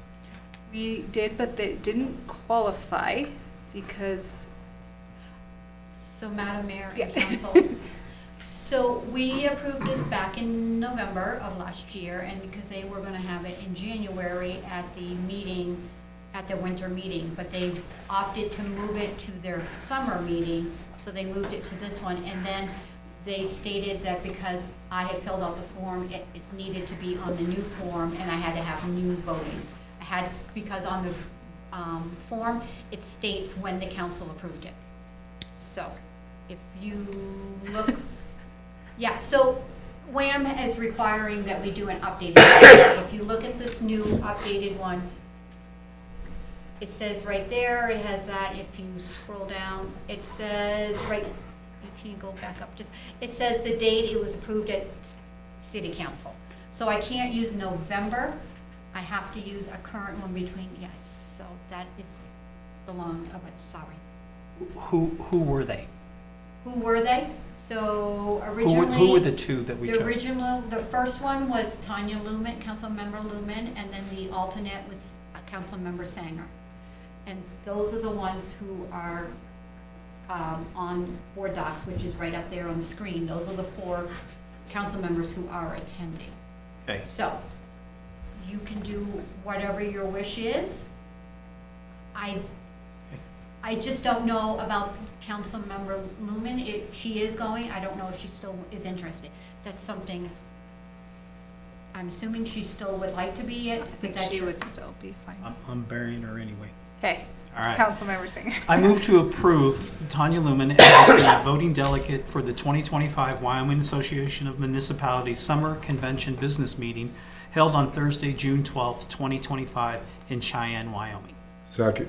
All right, the motion's been made and seconded to approve Tanya, Councilmember Lumen, as the voting delegate for the 2025 Wyoming Association of Municipalities Summer Convention.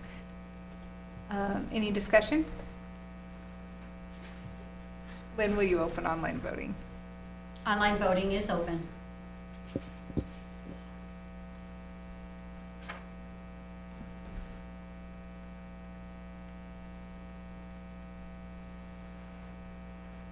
Online voting has closed. The motion passes with 5 yeas. Do I have a second motion? Councilmember Sanger. I move to approve myself as the alternate, we're just redoing the thing. I move to approve myself as the alternate voting delegate for the 2025 Wyoming Association of Municipalities Summer Convention Business Meeting held on Thursday, June 12th, 2025 in Cheyenne, Wyoming. Second. The motion's been made and seconded to approve Steve Sanger Councilmember Steve Singer as the alternate voting delegate for the 2025 WHAM Summer Convention. Do I have any discussion? When will you open online voting, please? Online voting is open.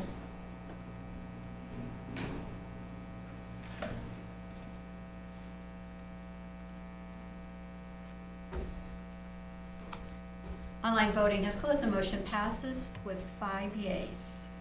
Okay, moving down to a oh, sorry. I apologize. Could I get everybody to refresh, because I moved the ratification up Oh, sure. to E, and then I also put a motion in there, so if you refresh, you should have it.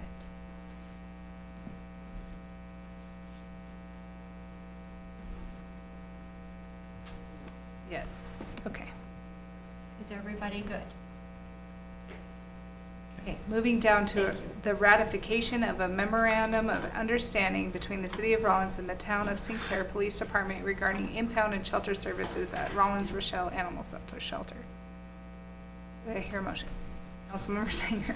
I move to approve ratification of memorandum of understanding between the City of Rawlins and the Town of St. Clair Police Department regarding impound and shelter services at the Rawlins Rochelle Animal Shelter.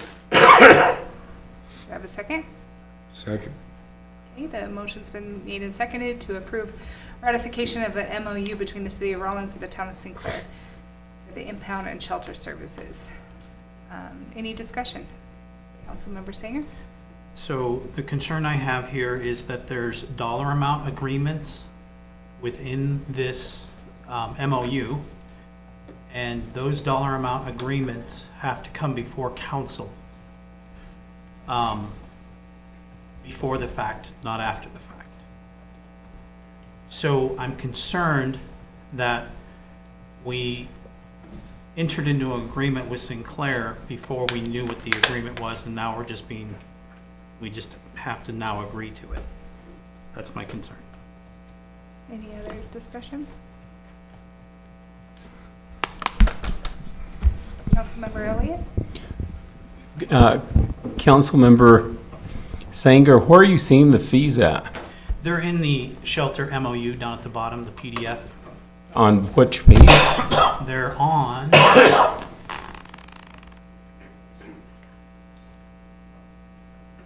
where are they here? They begin on Page 2? Is it 2? Yeah? I see that page 2. Yeah, it's on the bottom of page 2. It's not that I have a problem with the fees, because I don't. Because they're reasonable and they are in agreement between us and the city of Sinclair. The problem is we're the fiduciary responsibility of our citizens. This should have been brought to us to agree to them before we entered into the MOU. And now it's after the fact. And I find that bothersome. I understand. City Attorney Mayberry?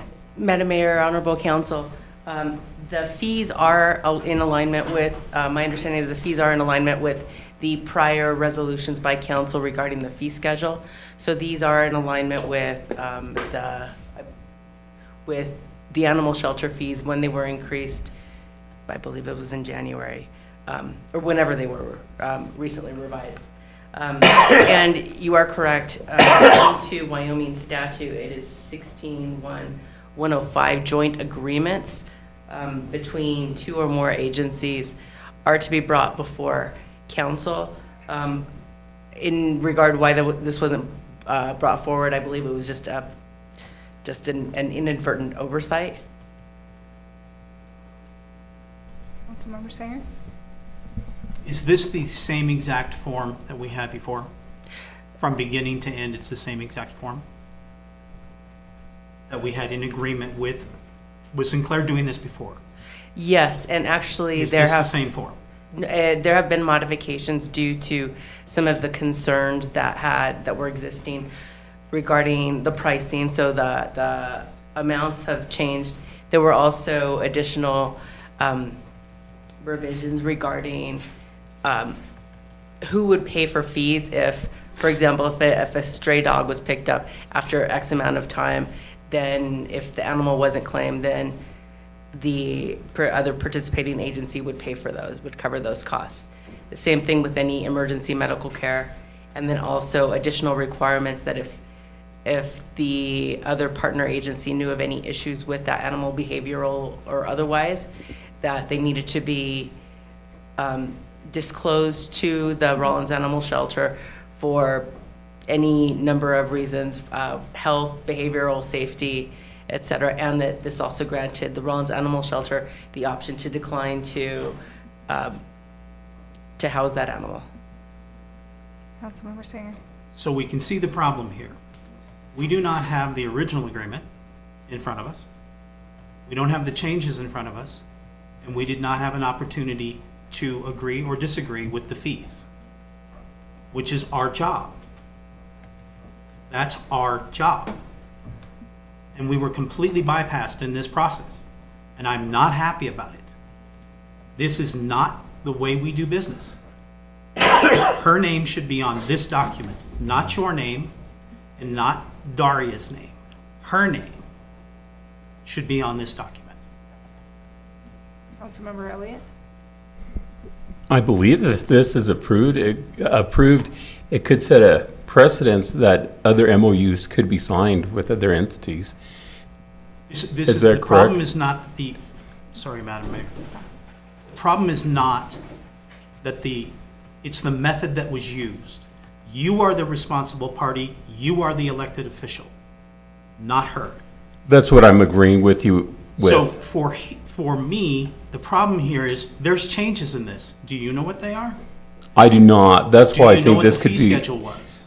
I believe this could be a precedence. If we do approve it, it should have went to the council first. That is the normal operating procedure. There is no precedent set. They Right. were supposed to come here first. Correct. There's no precedent here. The only precedent is it didn't come to us first. Correct. That's the precedent. So is this already done, this MOU? It's been signed by their mayor, our attorney, and a police officer. Our mayor hasn't signed? Oh, yes. Cullen Meeks' Yeah. signature is on the bottom of this document. Is our council able to kick this back out? I would think we could say, yeah, we don't agree to the MOU. I don't have, like I said, I don't have a structural problem with the MOU. I like it. I don't like how we got it. That's my problem. Another MOU can be signed with another entity before it coming to council, and then we would just be okay No, with it. The MOU comes to us first to approve what's in it. And then now you have an agreement between the mayor of one city and the mayor of another city. We currently do not have that. I think what Councilmember Elliott's trying to say is he's ultimately agreeing with you. He's worried that if we go ahead and sign this, that a precedence would be set in the future, that they could do this in the future. But I think, am I correct? You're correct. Yes. So he's not disagreeing with you. He has the same concerns. Yeah, Okay. yes, the reverse is true. The Correct. signing was not in the proper order. Correct. So, yes, this is not how we do business. Correct. This should have been in front of us to make this agreement. Councilmember Seebaugh. So if we deny this, it can still go through the proper way and be brought to its proper. It would go back to Cullen and crew to be re-signed by them and then brought to us to be signed by the mayor of the city. That would be, because currently the names on the signature, they don't have authority to sign this document. That's the problem we're having, because we have a document in front of us we can't enforce because the mayor never signed it. So, Any other discussion? All right, Lynn, will you? Oh, I'm sorry. I'm sorry. Go ahead. So I just wanted to clarify, Wyoming statute 16-1-105, which governs joint agreements, specifically states at subsection A, any two or more agencies may enter into agreements with each other for joint or cooperative action pursuant to this act, No agreement hereunder nor amendment thereto is effective until Roman numeral, the governing body of each participating agency has approved the agreement or amendment. So technically, this could be ratified, which would make it effective. In terms of the oversight, I didn't receive this until afterwards, so I apologize for any of that. I wasn't included in the distribution process, and with all of our busy work, it just got lost in the shuffle. But there is an option to ratify this and add the governing body signature line on this to affirm and ratify the agreement. So if we decline it as is, then we can bring it back at the next meeting? Or it can be signed as is, just add a signature to it. Councilmember Patterson? If we don't ratify this, then what's gonna happen if Sinclair has animals they need brought in? Is there gonna be a handshake agreement, or? For clarification, there were about 5 of these that were sent out about 5 months ago. Sinclair was the only jurisdiction that responded so far. I spoke with Lieutenant Hooper today. Maybe we get a dog a year from Sinclair, and usually it is claimed by the owner, and they settle the fees. There is a case right now where we may have to charge them, but the volume we're talking about is either from non-existent to 1 or 2 animals a year. That's where we are. Councilmember Singer? You said there were 5 of them sent out. To where? Hannah, Sinclair, Saratoga, Sheriff's, and Highway. And currently, there is nothing in place with the Sheriff's Department, Highway Patrol. We've had a good working relationship with Saratoga. I don't believe we get very many animals from them, if any. Hannah, for a period, didn't even have a marshal's office. But other than Sinclair, none of the other jurisdictions have responded so far. Was this the document that was sent to them? Yes. So all of the documents say Sinclair Police Department on them? No. This says Sinclair Police Department. Yes, other than the name on the document of the other jurisdiction, it is the same. So every one of those documents will have to come here before we can agree to them, because they have different names on them. Correct. Okay. Any other discussion? Okay, Lynn, will you open online voting, please? Online voting is open.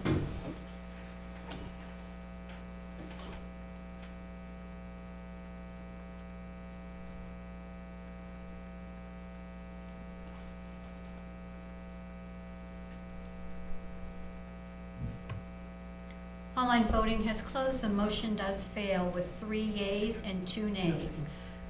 The 2 yeas is Madam Mayor Wells and Councilmember Sanger. The nays are Councilmember Elliott, Councilmember Peterson, and Councilmember Seeloff.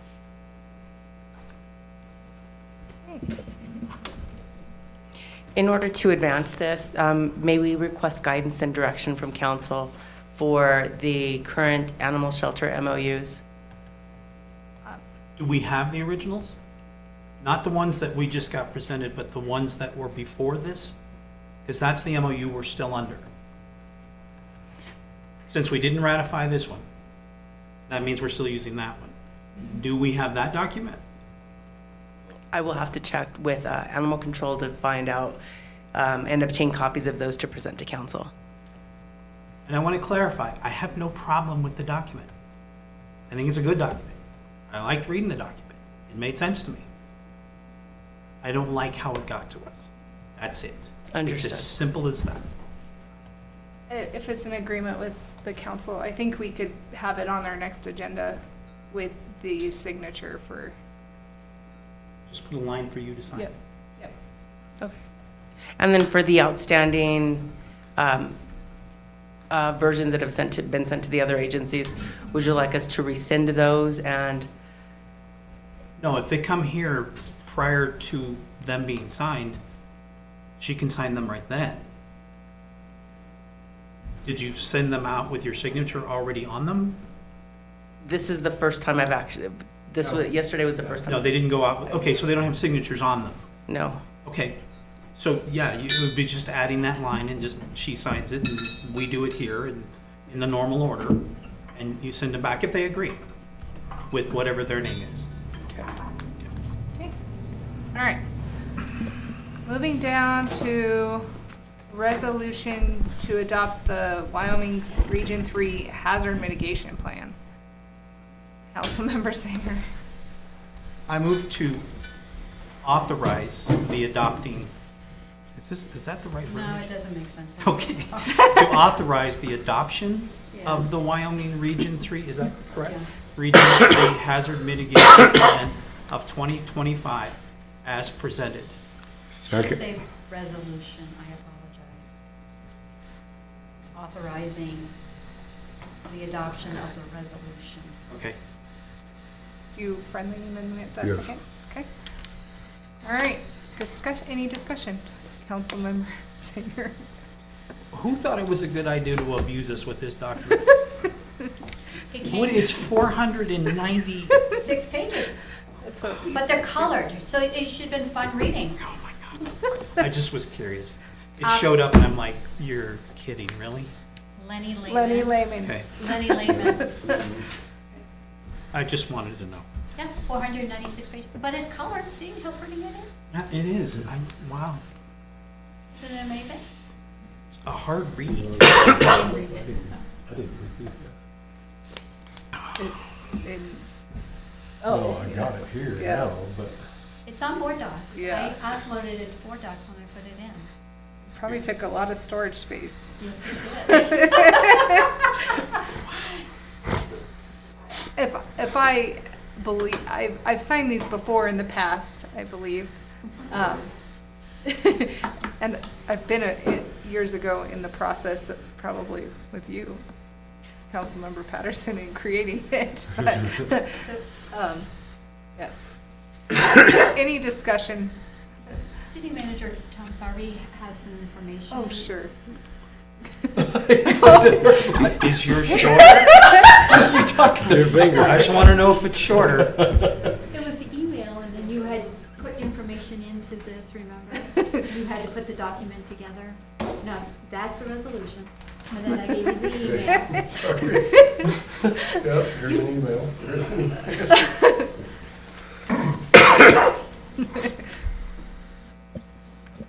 I'm sorry. Madam Mayor, Council,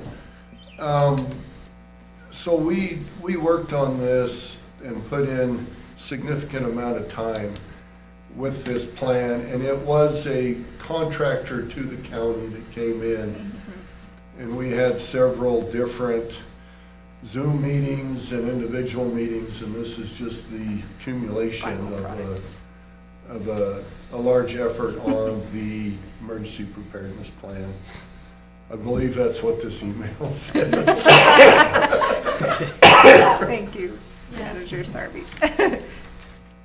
Any other discussion? Lynn, will you open online voting, please? Online voting is open. We should have Lenny read it to us tonight. Oh, no. you're glad for punishment, aren't you? Online voting is closed. The motion passes with 5 yeas. All right, moving down to a resolution to adopt the Rawlins Fire Department Civil Service Rules and Regulations. Council Member Singer. I move to approve resolution adopting the Rawlins Fire Department Civil Service Rules and Regulations and repealing all previous rules and regulations as presented. Second. All right, the motion's been made and seconded to approve the resolution adopting the Rawlins Fire Department Civil Service Rules and Regulations. Any discussion? I know we had council representatives on this committee, and thank you for your effort. I thought this had been approved already. Madam Mayor and Council, so in reviewing everything, when I looked at it, it has always been a resolution back in 16 and 17, and then somehow We have never done it since I've been here, and when I was doing my homework, I apologize that it wasn't done sooner. It is stated in BoardDocs that I did do some research, and it was my error. I didn't let the chief know that this had to have a resolution and things, so I do apologize. So we did approve, You did approve it, when did? just not the resolution piece. Yes, Okay. so the resolution has to go with the, The adoption. no, the resolution has to go with the rules and regulations. And then it goes and gets filed at the county, so it's on the county record. Okay. It's, yes. Councilmember Singer? So the only thing we're missing here is that we don't have the resolution, that the rules are already in place. Already approved, And all we're doing is placing the top page. correct. Yes. That's my understanding too. Yes, That was It's simplified. our cover sheet. Got Yeah, it. that's really, right, because on March 18th of '25, that's when the council approved all of them.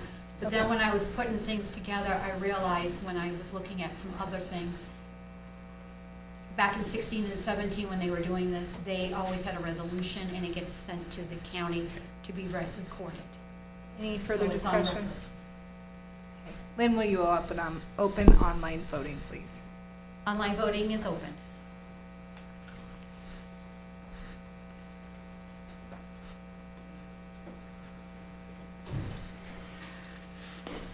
Online voting has closed. The motion passes with 4 yeas and 1 abstain. The 1 abstain was Councilmember Pattison. Okay, moving down to the first reading and waiving the reading of the fiscal year 2025-2026 municipal budget. Councilmember Singer. I move to approve the first reading and waive the reading of the ordinance for fiscal year 2025-2026 municipal budget. Second. Okay, the motion's been made and seconded to approve the first reading and waive the reading of the ordinance for fiscal year 2025-2026 municipal budget. Councilmember Singer. So we're gonna get an update of the budget we've already spent 4 months on. Correct. Okay, just want to clarify that we can shorten that as much as you We want. can keep it very short. term. Okay, perfect. Perfect. Yeah, no, just don't time me, but we'll keep it short. No, so, Madam Mayor, Council, what you have in front of you for a document so far is I worked until about 10 till 6 tonight on this document, and I just said that's our first reading. I just kind of printed it off for you. I implemented the changes that we had from the last council meeting when we talked about balancing the budget. And so what you basically have in front of you is the beginning of the final budget book. I just don't have all the information into it yet. The general fund is balanced. And if you look on page 34, you will see under the proposed revenues, $13,070,000. And if you turn to page 35 on the expenditures, it is $13,070,000. So that just shows that our general fund is imbalanced. The pages following that from 36, clear back to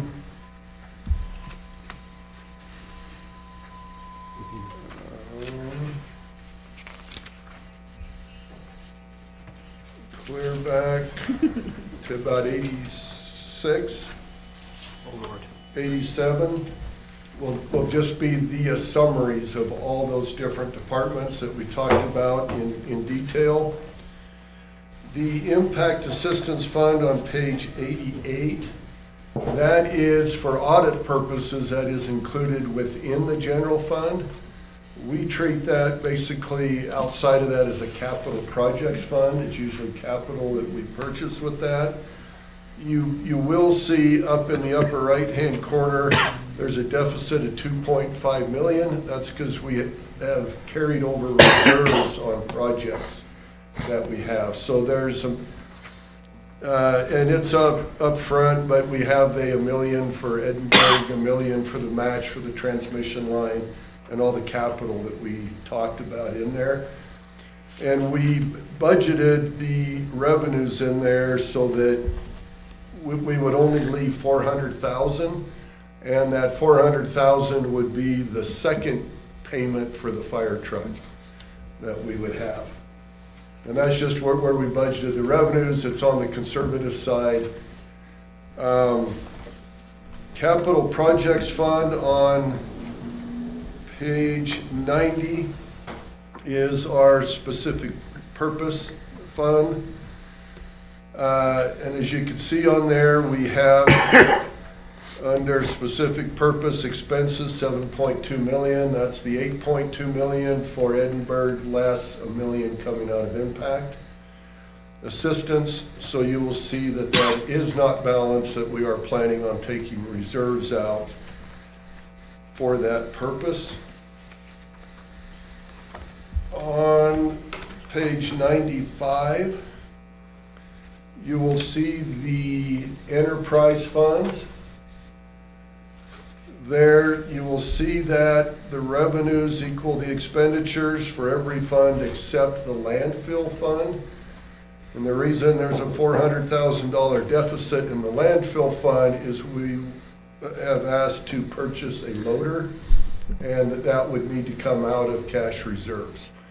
We wouldn't have current year revenues to cover that. So it would be balanced with the exception of capital for the loader.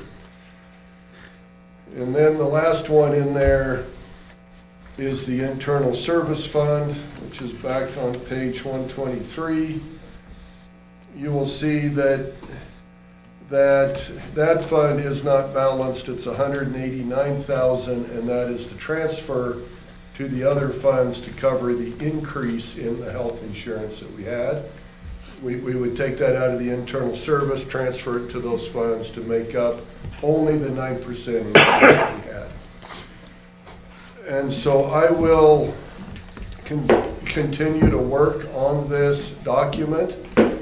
One thing in here that I noticed tonight sitting here that is not current, that you will see going through there, is the state statute requires us to put the projected amounts for the current fiscal year that we're in into fiscal year 25 projected. I still have the amounts in there from February when we did the preliminary budget. I will update that, and as I update that, I will bring to council, I'm hoping the next council meeting, a calculation of the budgetary carryover that we will have from this year. We won't know that for sure till the end of the year, but with an estimate of that, if there's some things that we need to purchase this year, we will have that excess to purchase that. A couple other items that have just come to my attention, in fact today, they're still on a phone message. I had a discussion with our technology group. A lot of the servers, the switches that we have are very, very old. And I have an estimate that for the servers downstairs, they would like to replace 3 servers at about $25,000 a piece. And there is 3 switches that for this building that need to be replaced at about $25,000 a piece. And then there's also 7 different servers in outlining buildings that would need to be replaced at about $15,000. So their numbers are about $255,000 from them, and that is kind of the high point. That's without discounts or whatever that they can negotiate on that. And then another technology issue is we have to upgrade to Windows 11, and I would estimate that about over half of the computers we have within the city are not able to update to Windows 11. Oh, man. That's like off the grid for these. And so the computers we would be looking at are about 1,000 apiece. And we're guessing between 60 and 70 computers throughout the city are end of life. They're well beyond. The police department today did a count, and there's 17 just in the police department that are old enough that we can't put Windows 11 even on it. And that's the new operating platform that we have. So I will try to get into the second reading, probably 310,000 for technology. And a second update is on our deferred maintenance that we had about a year and a half ago. Council passed an amendment of about 1.7 million. That was for deferred maintenance on the PD, City Hall, Rec Center, Public Works, and the golf course. We have currently spent to date about $500,000 of that. And so we still have a 1.2 million of that we are looking to order, or it's back ordered, or the bidding process. And then our second phase of the upgrades, I received that today, and the grand total of that is going to be right at about $600,000. And that's basically for the Public Works building for shop heaters, rooftop units, water treatment, the lab HVAC, chlorine HVAC, the depot needs some work on the heating and air conditioning, and the emergency generators at the fire station and the rec center. So I will put together a separate section within the budget for deferred maintenance so that council can see exactly what that is. These funds for the 600 would have to come out of cash reserves since we balance the budget with the revenues and expenses. So this would have to come out of the reserves, and that's why I will calculate for you a carryover number, so that if we were to take that out of this year's excess budget, we would just put less into fund reserves by this amount. That would be my intent. We do need at some point to have a discussion about cash reserves, because there are several large items like the technology deferred maintenance that we have some reserves that we could look at for street projects or those different things that are not included in the budget because we couldn't balance it with that. So we will aim to have a section in there for that. Currently in the books that you have, I do not yet have the grants on the water line for the SCADA and all of those different things that we have talked about. You just won't see these in there yet. I will get those in. So I've worked, as you can see, as hard as I can in 2 weeks on this. This is just the status of where we're at, so.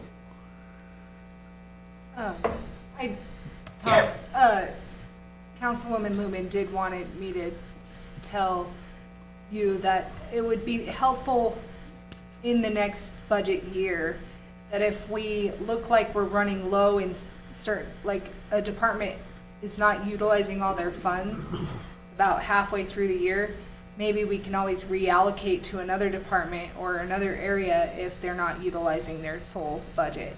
Very good. No, I agree yeah. with that. Does that make sense? Yes.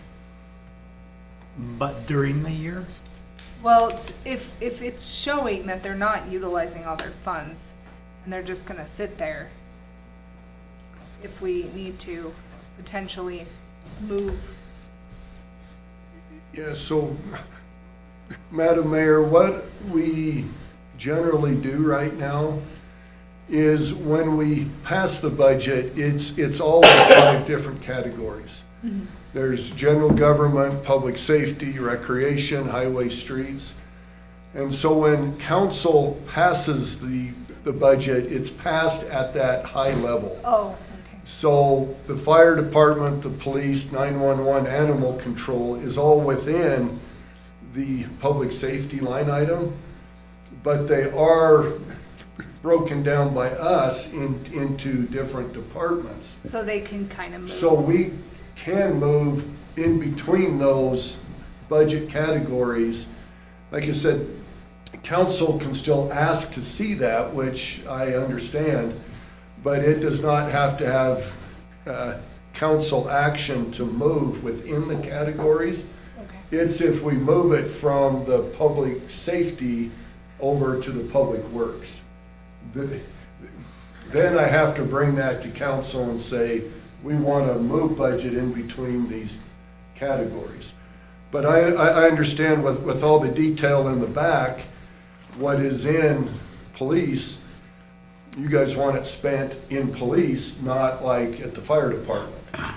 But we can transfer budget in between that category That's good to know. without council action on it, or official action, but I definitely understand council wanting to know what's being moved between departments. I think more the goal of what she was trying to convey is that it's better to utilize the funds that are available than to have an excess at the end of the year, and then other areas that could have gotten some use out of those same funds, if that makes sense, Correct. went unfunded. We are looking at this year, if there is sufficient funds, we're looking at maybe some upgrades in chairs, furniture, throughout the city, different things that are worn out, as long as they fit within that category and within the total budget. That's why we calculate that. But I would like to leave enough in there to cover technology and these Yes. other things so that we don't come to council Huge ask. later on and have all this money spent and then come back and say, hey, would you pull this out of reserves? I would rather come and say, we have some sufficient budget left in the carryover. Can we get some of these things with that either this year or carry that forward next year? Councilmember Seelow? Well, talking about computers and all that, is that under one budget, or does that come out of, like the ones for the police department come under the police department's budget? Finance over here comes under finance department. Yeah, most of that, Madam Mayor, Councilman Seelow, most of that comes through the technology budget, which is general government, because our server room and the majority of the cost is in the basement of this building, and it's used throughout. A lot of cities set up a internal service fund for items like this, to where you have a service that is used by all other departments. We could always look to put that into an internal service fund so that it could be tracked outside of the general fund for services from within. Councilmember Singer?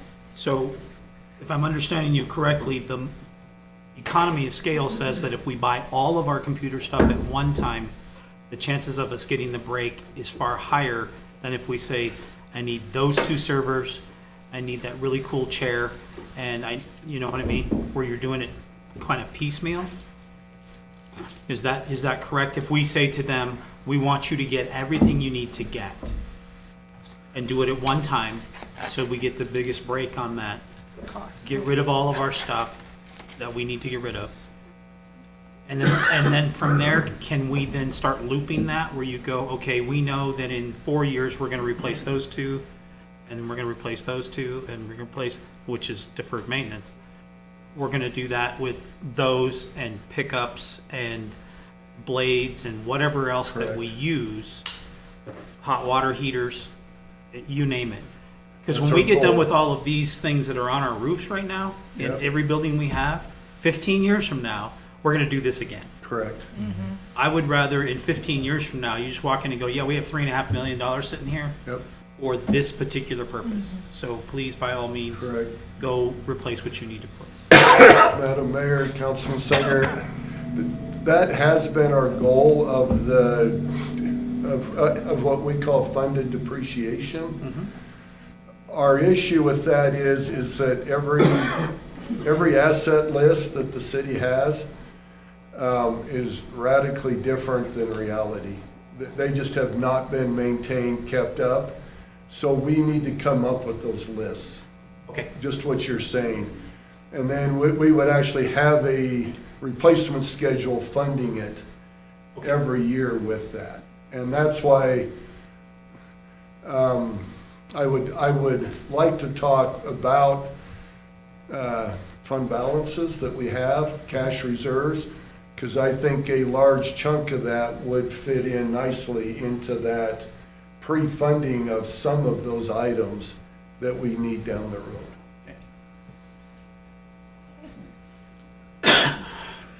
All right, that is all. Lynn, will you open online voting, please?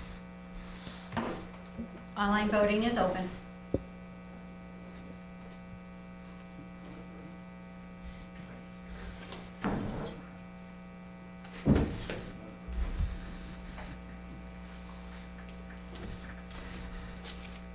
Online voting has closed. The motion passes with 5 yeas. Okay, moving down to a discussion about the pedestrian underpass located at Higley Boulevard near Aberdeen Boulevard between Wyoming Department of Transportation and the city of Rawlins. And Cody? Thank you, Madam Mayor, Honorable Council. I think this discussion tonight is more of a direction that the council and the city would like to move on this.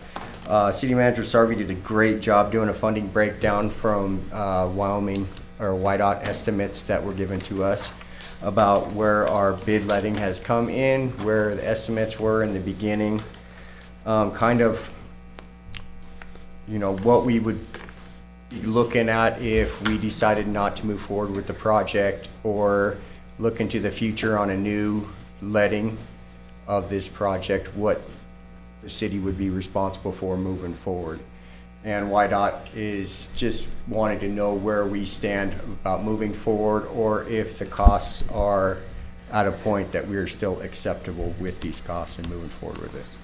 And talking with Aaron Spenny from YDOT, they've pushed out the next letting date to at least October, if not a little bit past that. So we have some time to think about this, but they would need us to commit to the city spending upwards of $1 million for this project from the city portion. And I would like to have City Manager Sarvey go through these numbers. Sure. He's the man for the job, isn't he? Yeah. Thank you, Madam Mayor, Council. So on the second page, I actually stapled these backwards. On the second page there, under the current line item, we met with representatives from YDOT, and they reached out to contractors that bid on it originally. And what you'll see in the second column there, the 213.25, are the actual numbers that came through on the lowest bid. So those are the numbers that we brought to council in a special meeting, and those numbers were too high for us at that point. We were looking at 1.9 million out of pocket for that. So they reached out to the contractors to see where they could lower amounts on that if it were to go back out to bid. So the numbers that you have under the current column are the numbers that YDOT calculated after speaking with the contractors that submitted the amounts in the 2/13/2025 column. So the estimated construction costs were at 3.3 million, and they believe that that can be dropped to 2.9 million. A lot of that had to do with excavation costs, different things that they spoke about. If they changed the scope of the work a little bit, what would the savings be? So you could see there it would come down 405,000. We always do preliminary engineering, construction engineering at an estimate, 18%, 10%. You can see what those estimates are there.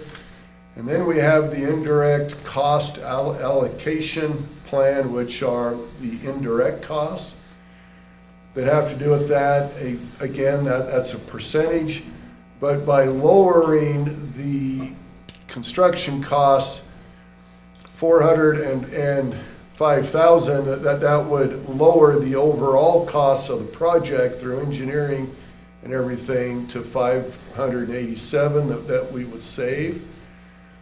The issue with that is if you scroll down on the screen, we would still be looking at about $1.3 million if it were to go to bid today, and if they are consistent with the numbers provided by YDOT. That would be 587,000 roughly less than what it would have been based on the scope of work, but the city would still have to produce 1.3 million. Now, under the funding breakdown, the top line is the urban system funds that we have, okay, that YDOT puts aside that are federal funds that are allocated. YDOT holds that, and then each month it goes into to our credit that we would have those funds. So we would be looking at exhausting the urban systems fund account, and that's even going ahead, I believe, a year. Yes. On that.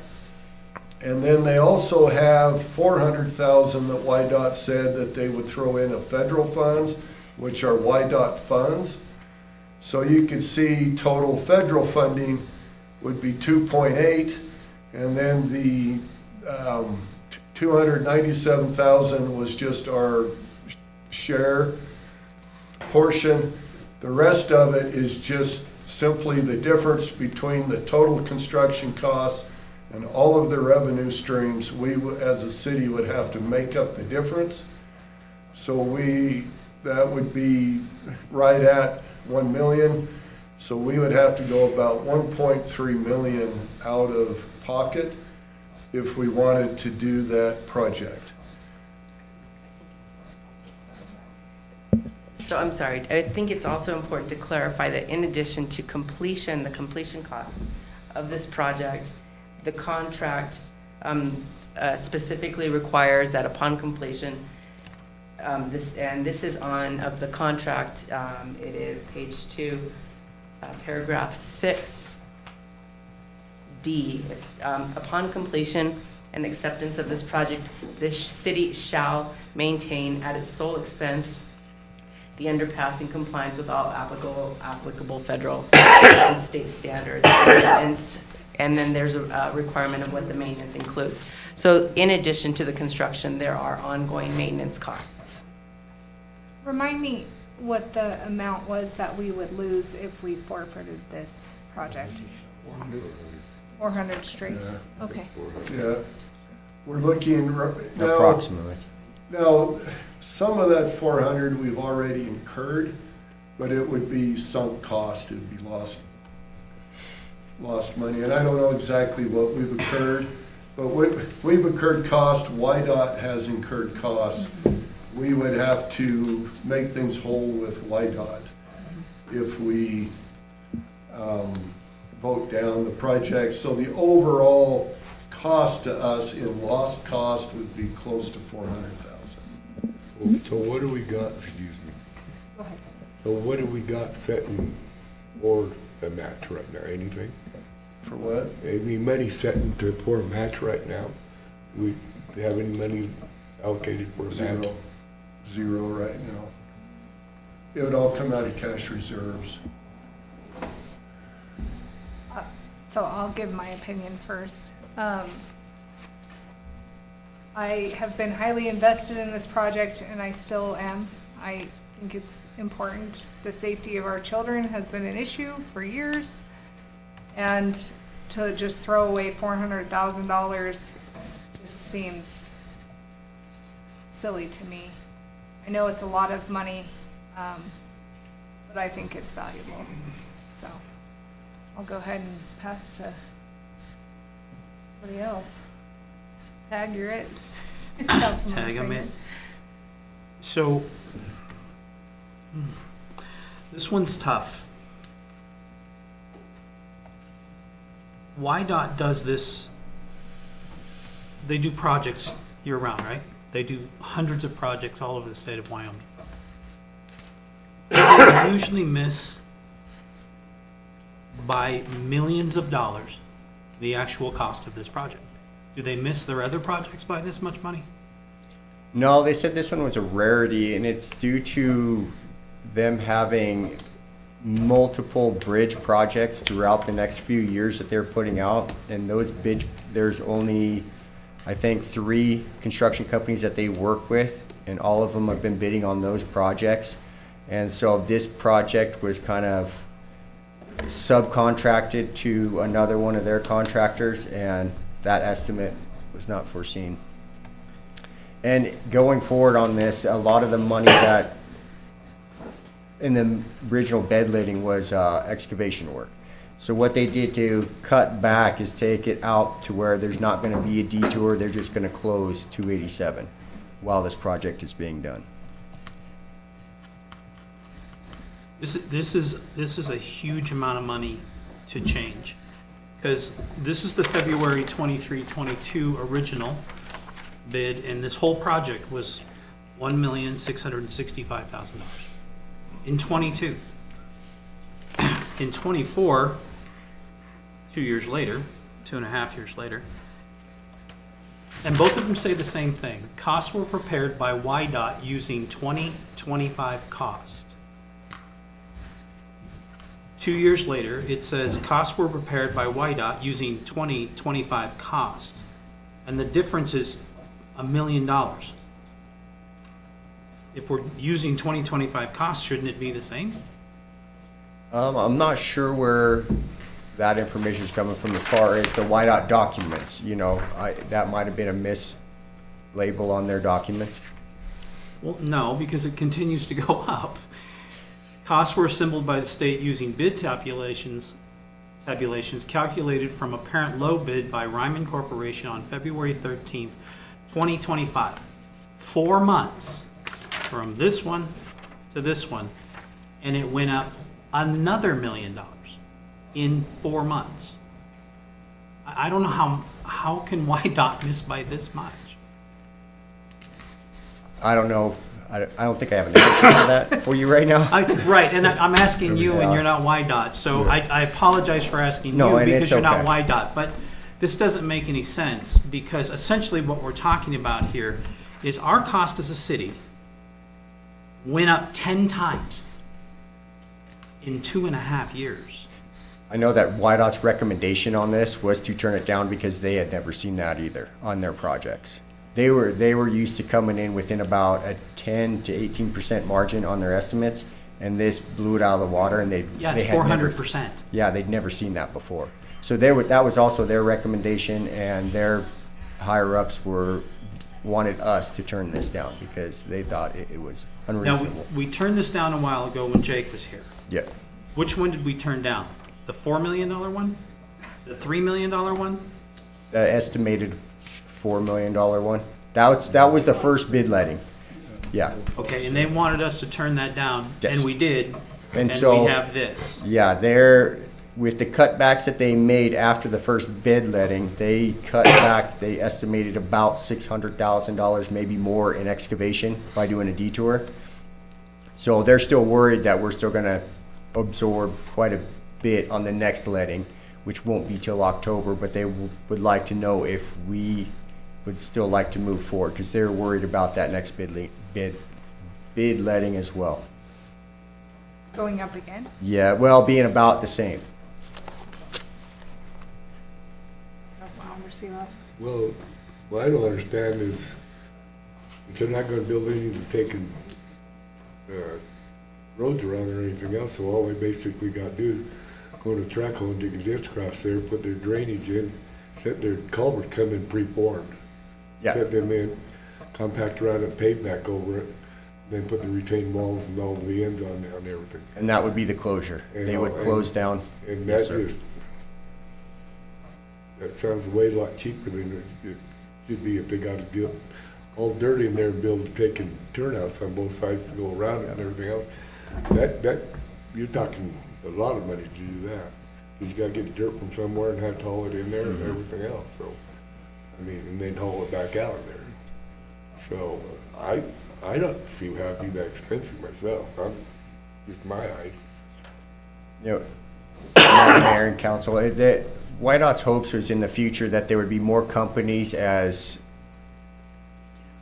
everything's kind of, materials are going lower, the economy's going up a little bit, that they were very hopeful that maybe we'd get some new contractors bidding on it and bring that price down, not do the detour, close it down, and save the city some more money, but that was still unclear if that could even happen. So, Are they only using Wyoming contractors? I believe so, that's all that, was all that bid on this letting. So Ryman, S&S, and Yeah, they were the ones, there was one other one, I Yeah, can't there remember was the a- other one, but those were the three, but this wasn't let out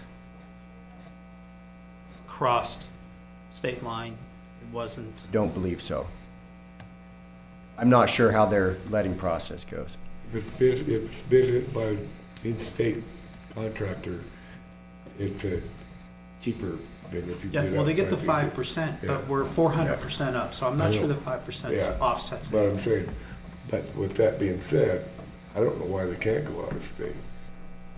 I would think they could get someone in here. I mean, it ain't that little of a job. I mean, it ain't a great big job, no. It don't seem like that little of a job to me.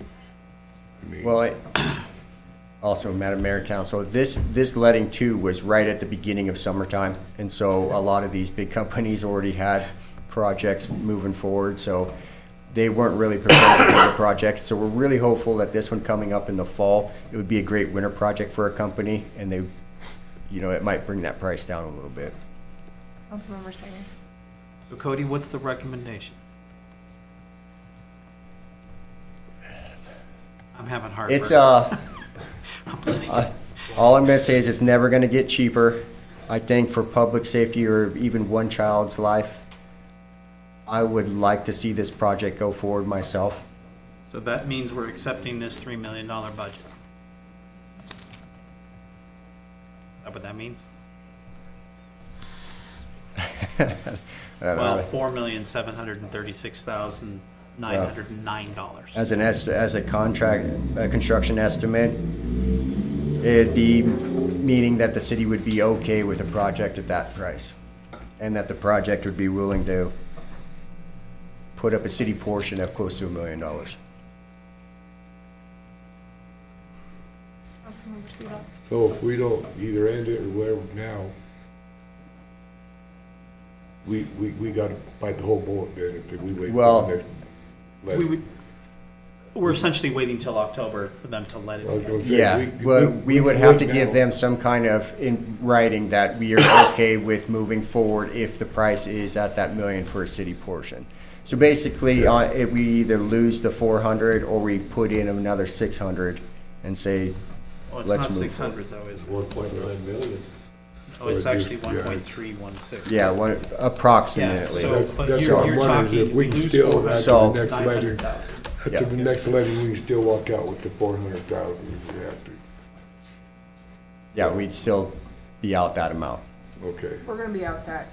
Yeah, Yeah. what I'm getting at is we don't have to sign off now saying we're gonna pay $1.5 million before the letting, and then find out, well, we can't afford that. You know, it's gonna be more than that, is what I'm after. After the next letting, we can still, this ain't something we gotta walk away from tonight. It's something we can walk away after we find out what the next letting lets. Okay. But that we would be okay with a higher price tag, Whatever- but not an whatever. extremely higher. If it goes up another 100%, I don't believe that that's acceptable. Killing me small. Just a question to ask for clarification. Is there, in the interim, is there any additional design work that would also add to cost that, if in the event the city does not want to proceed after it is relet, that would add to any potential liability? No, I don't believe so. I think the scope of work is pretty much set at where it's at. If the city wanted to change that scope of work in any way and work with YDOT, then there would be additional charges for any kind of engineering or We design. don't need any more additional Yeah. charges. So,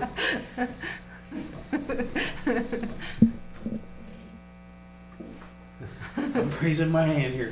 Go ahead. Okay. So the scope of work is done. When was the scope of work done? Because each one of these, all of their costs, their preliminary engineering costs, their construction costs, are tied to the estimated construction cost. But if the engineering has already been done, and it was done back when this was 15% and not 18%, and when it was based upon $2 million and not $3 million, but we're not changing any of that, why are we paying more if we're not changing it? Well, I can't tell you how many times they revised those plans, but it was multiple different. When was the last time they did it? I think I want to say it was Let's be February of last year. Not Okay. February. February of last April. year. I think it was April of last year is when they finished all the revisions. Okay, 2024, October 31st, 2024.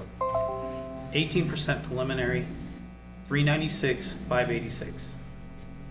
That's 200,000 and 220 as opposed to 333. There's 300,000, 300 plus thousand. And if they're done with the engineering, I'm not sure why we're paying more money if the total cost of the project is higher. They're just saying, yeah, we just tie it to the total cost. That's great, but you already finished the engineering. I already built the car. It's already done.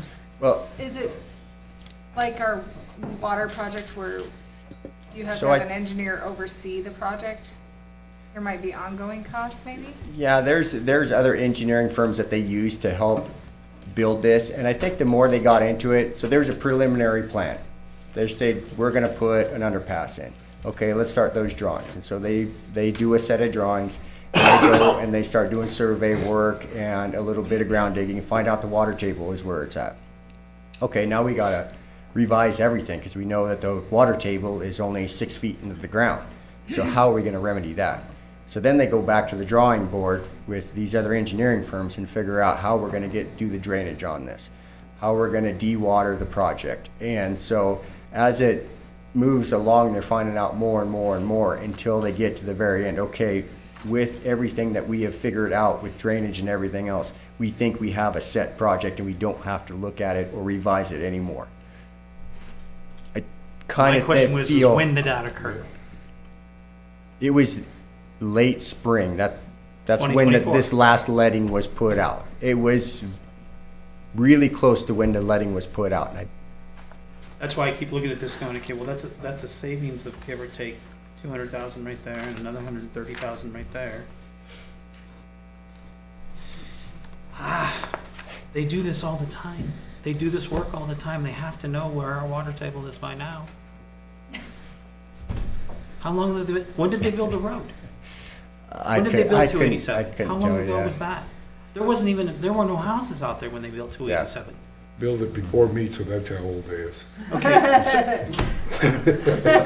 Is that even possible? Anyway, so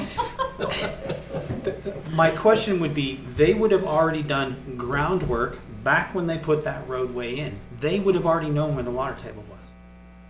50 years ago, when they built Highland Hills, they already knew where the water table was because they put the road in. At that time, Inverness was a lake bed with water standing there. So they knew that. I can't go back that far and tell you what they knew or I'm didn't. so sorry that That's I'm okay. beating up on you. That is not. It's okay. absolutely okay. I get. Okay. Yeah. I'll quit. All right. Councilmember Elliott. I think the costs are just going to keep going up, and it's too expensive right now. It is very expensive right now. Councilmember Patterson.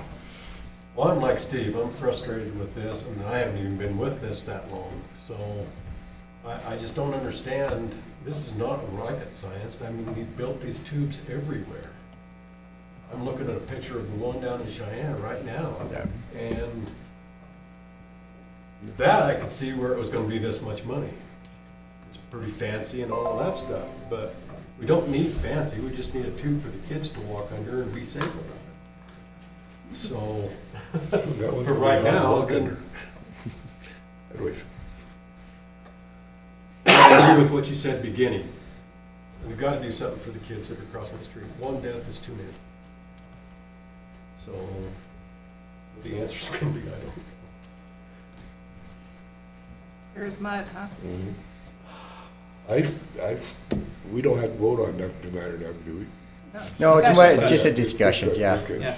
I still think we're better off to contemplate it until we get our next bid letting, because it ain't gonna make any difference if we do the 400 now or not. If we wait till our next bid letting, then we'll know if we What have was to or 1,000,003 not. Yeah. could now be Yeah, 1,000,005. you know, we'll know what is, and if we can afford to do it or not, and if we need to write it off. So what does YDOT need from us now? To know whether Just we're a confirmation that we would like to move forward with another bid letting, and that if it is upwards of that, that we would be okay with about $1 million of a city portion. Basically, If we they want us accept to it. approve this right now, Yeah. no matter what the Well, costs come back at. I think moving forward, I have YDOT coordination meetings monthly, and I can keep getting information from Aaron Spanny. Since Jake Lawn has retired, they're still looking for his replacement. So there's not a lot of people over there that can give us more information on where this is at right now. As soon as I get that position filled, I will bring more information moving forward, what their economy, what they perceive as the economy is looking like going into the fall, if they feel good about us moving forward on the letting. And before we get there, I'll bring more information back to council. Yeah, I think it's important to have all the council too, to make the best decision. I think a letter would be all right to say that we're still interested, but we're not gonna approve anything. Yeah, exactly. Yeah. Exactly. Yeah, we're still interested, we want to wait and see if it's gonna scare us to death or not, Yeah. so, I mean, I know that's not real clear, but I think that's what the Better than discussion before. was. It was just to kind of get this in front of council and let you guys know what the hurdles are gonna be. This was, you know, like you said, that original letting cost estimate was a little out there. yeah. Okay. Thank you, Cody. All right, moving down to an executive session. Councilmember Sanger. I move to go into executive session at 9:33 PM per Wyoming statute 164405A 9, 2, and 3 to consider or receive any information classified as confidential by law, to consider the appointment, employment, right to practice, or dismissal of public officer, professional person, or employee, or to hear complaints or charges brought against an employee, professional person, or officer, unless the employee, professional person, or officer requests a public hearing. The governing body may exclude from any public or private hearing during the examination of a witness any or all other witnesses in the matter being investigated. Following the hearing or executive session, the governing body may deliberate on its decision in executive session on matters concerning litigation to which the governing body is a party or proposed litigation to which the governing body may be a party. Second. Okay, the motion's been made and seconded to go into executive session at 9:33 PM. Any discussion?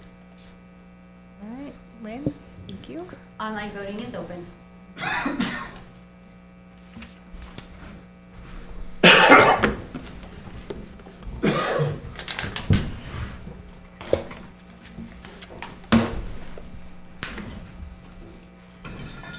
Online voting is closed. The motion passes with 5 yeas.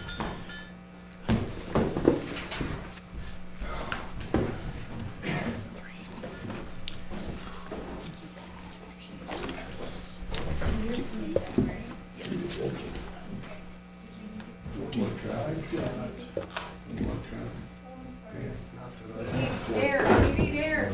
Come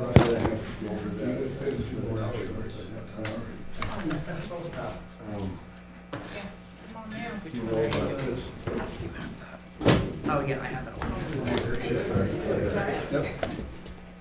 She doesn't have it on. Oh, well, they come too. Well, we do this first. Yeah, why don't you both come? Yeah.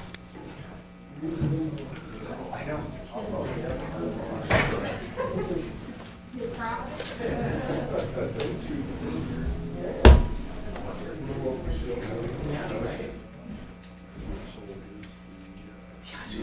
Yes, I do.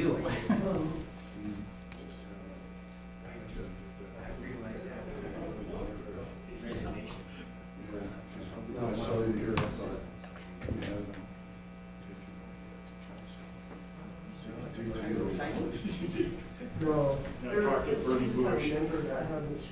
Oh, It was really on fire. never, yeah. Funny about this tall when I got there. Just as a fire, I got, you know, prosecutors that way, even probably since you were bypass is one of the places where there's the most speeding. There on Third, and then on Cedar.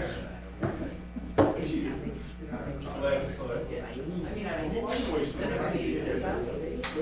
consider Bush outside. I mean, it's good, you know. Yeah, I know it goes way back. Yeah. Yeah. Just a couple things. Just a couple.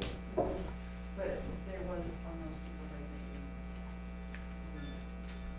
there was like a sample last time it was done, so it shouldn't be hard. Like, and I'm sure Sherry would have some good things. I don't know who has to send the review. It's probably preference. Honestly, there's not really a procedure. And honestly, there was a previous council that said they don't that they would. I mean, that's not bylaws, it's just.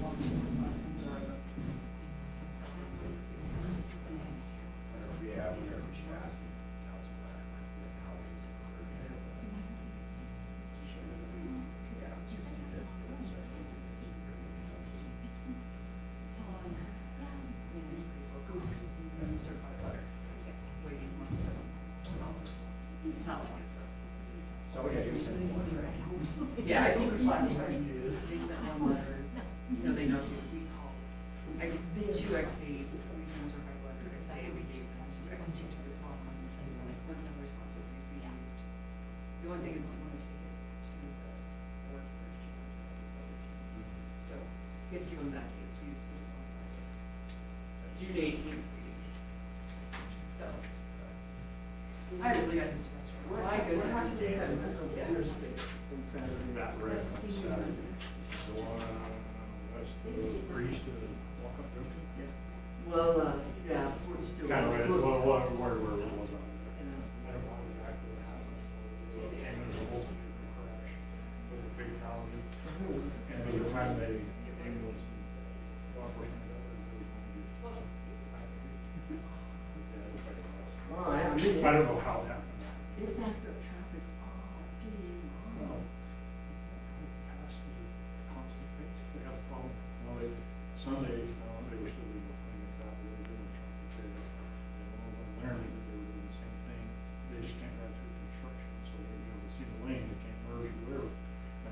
two more between here and Point Rocks, where traffic's backed up for miles because they can't just merge and drive through at the speed limit. It's stupid. I never heard about the tunnel. So what happened with our bypass? Well, now the city would have to pay if it doesn't go through school housing. They're gonna wait till. I was here right up until just before that, and we had a fire at Kathy's there. Oh, no. One of their bushes outside. Oh, my God. When I got there, the flames were pretty running. Yeah, it was, yeah. Big bush. What happened? Is he through sleeping in there or something? That is my theory, that there's a serious bust. But they weren't open yesterday or today, so the electrical was fine, so. Did you figure out if it was electrical? I don't think it's electrical, I think it's related back to improperly discarded smoking materials. By who? Nobody was there? And they could smoke it for a long time. All right. And with that being under that awning partly right there, it didn't get moisture that we, rain and the tap to the road. So where the first Did it damage So it could have been a customer, it could have been an employee, could have been somebody just hanging out there for a while this afternoon. So there's a little bit of damage on the awning. Melted. more effective reason? Yeah. They've already had it. Tina said they were open. I know, I kind of dread the summer if it gets super hot. It's scary.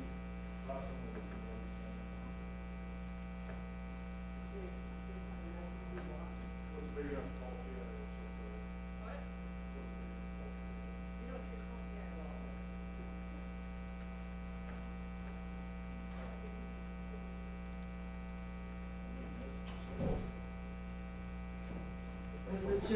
Was this just recently? Like during council when I left. Oh. Or, I have to write down. Are we sound these on? things, So, We still sound on? yes. Okay. Yeah. Sorry, yes.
9:55?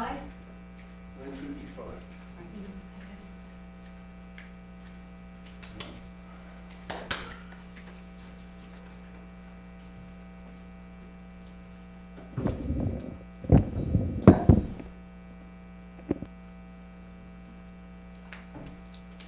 I noticed 2 or 3 things in here I didn't.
nice about that though. That would scare them left by the time we get here.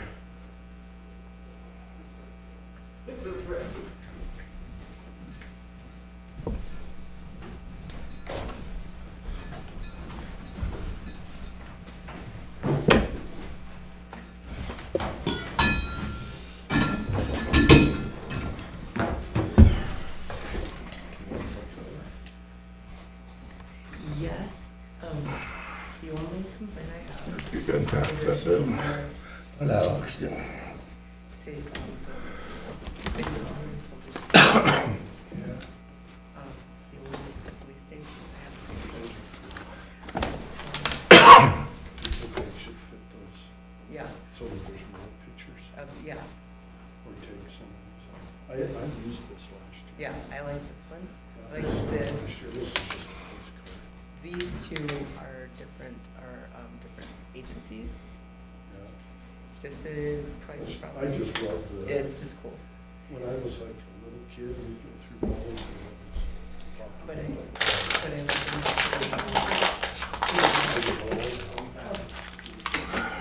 No, I think you're right. and then I've got a cool picture that I found. I've got them. Yeah, I got in a pose, I got concentrated on my garage at one of my house both. And I got in a pose on my one garage so I can go out and do I it just wonder. all my yard. And I got one All smaller right, do I than have this, a I throw in motion the to come out backpack. of executive session? Councilmember Patterson. We'll come out of executive session for Wyoming Statute 16-4-405A 9, 2, and 3 at 10:08 p.m. Second. Okay, the motion's been made and seconded to come out of executive session at 10:08 p.m. Any discussion? Nope. All right, Lynn, will you open online voting? Online voting is open. Sorry.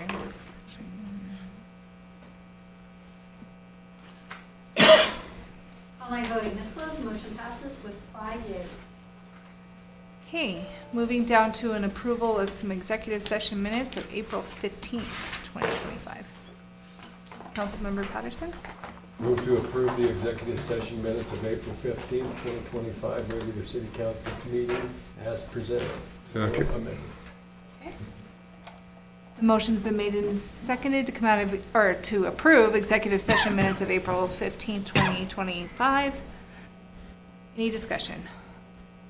Lynn, will you open online voting, please? Online voting is open.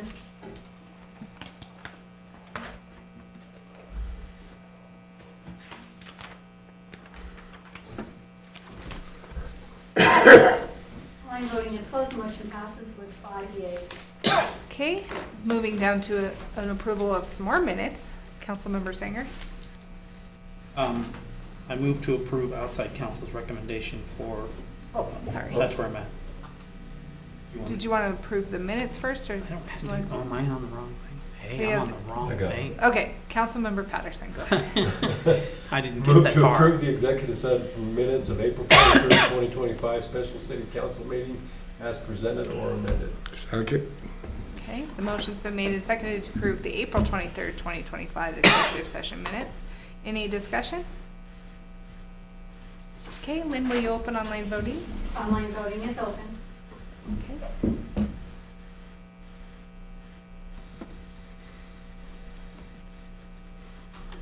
Online voting is closed, motion passes with 5 yeas. And then we have the claim first.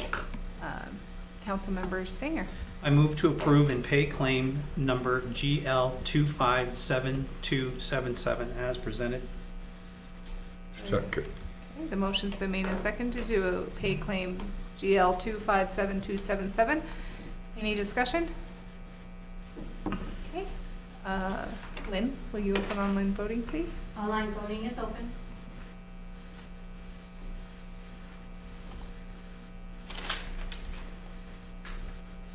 Online voting has closed, motion passes with 5 yeas. All right. You gotta just do that one by yea and nay. Or you don't Yes, like it, we'll put do, it we'll on. do voice vote. Councilmember Sanger. I move to approve outside counsel's recommendation for a litigation matter. Second. Okay, it's been made and seconded to approve outside counsel's approve or recommendation on a litigation matter. Yes, recommendation for a litigation matter, yeah. Lynn, tell me when you're ready.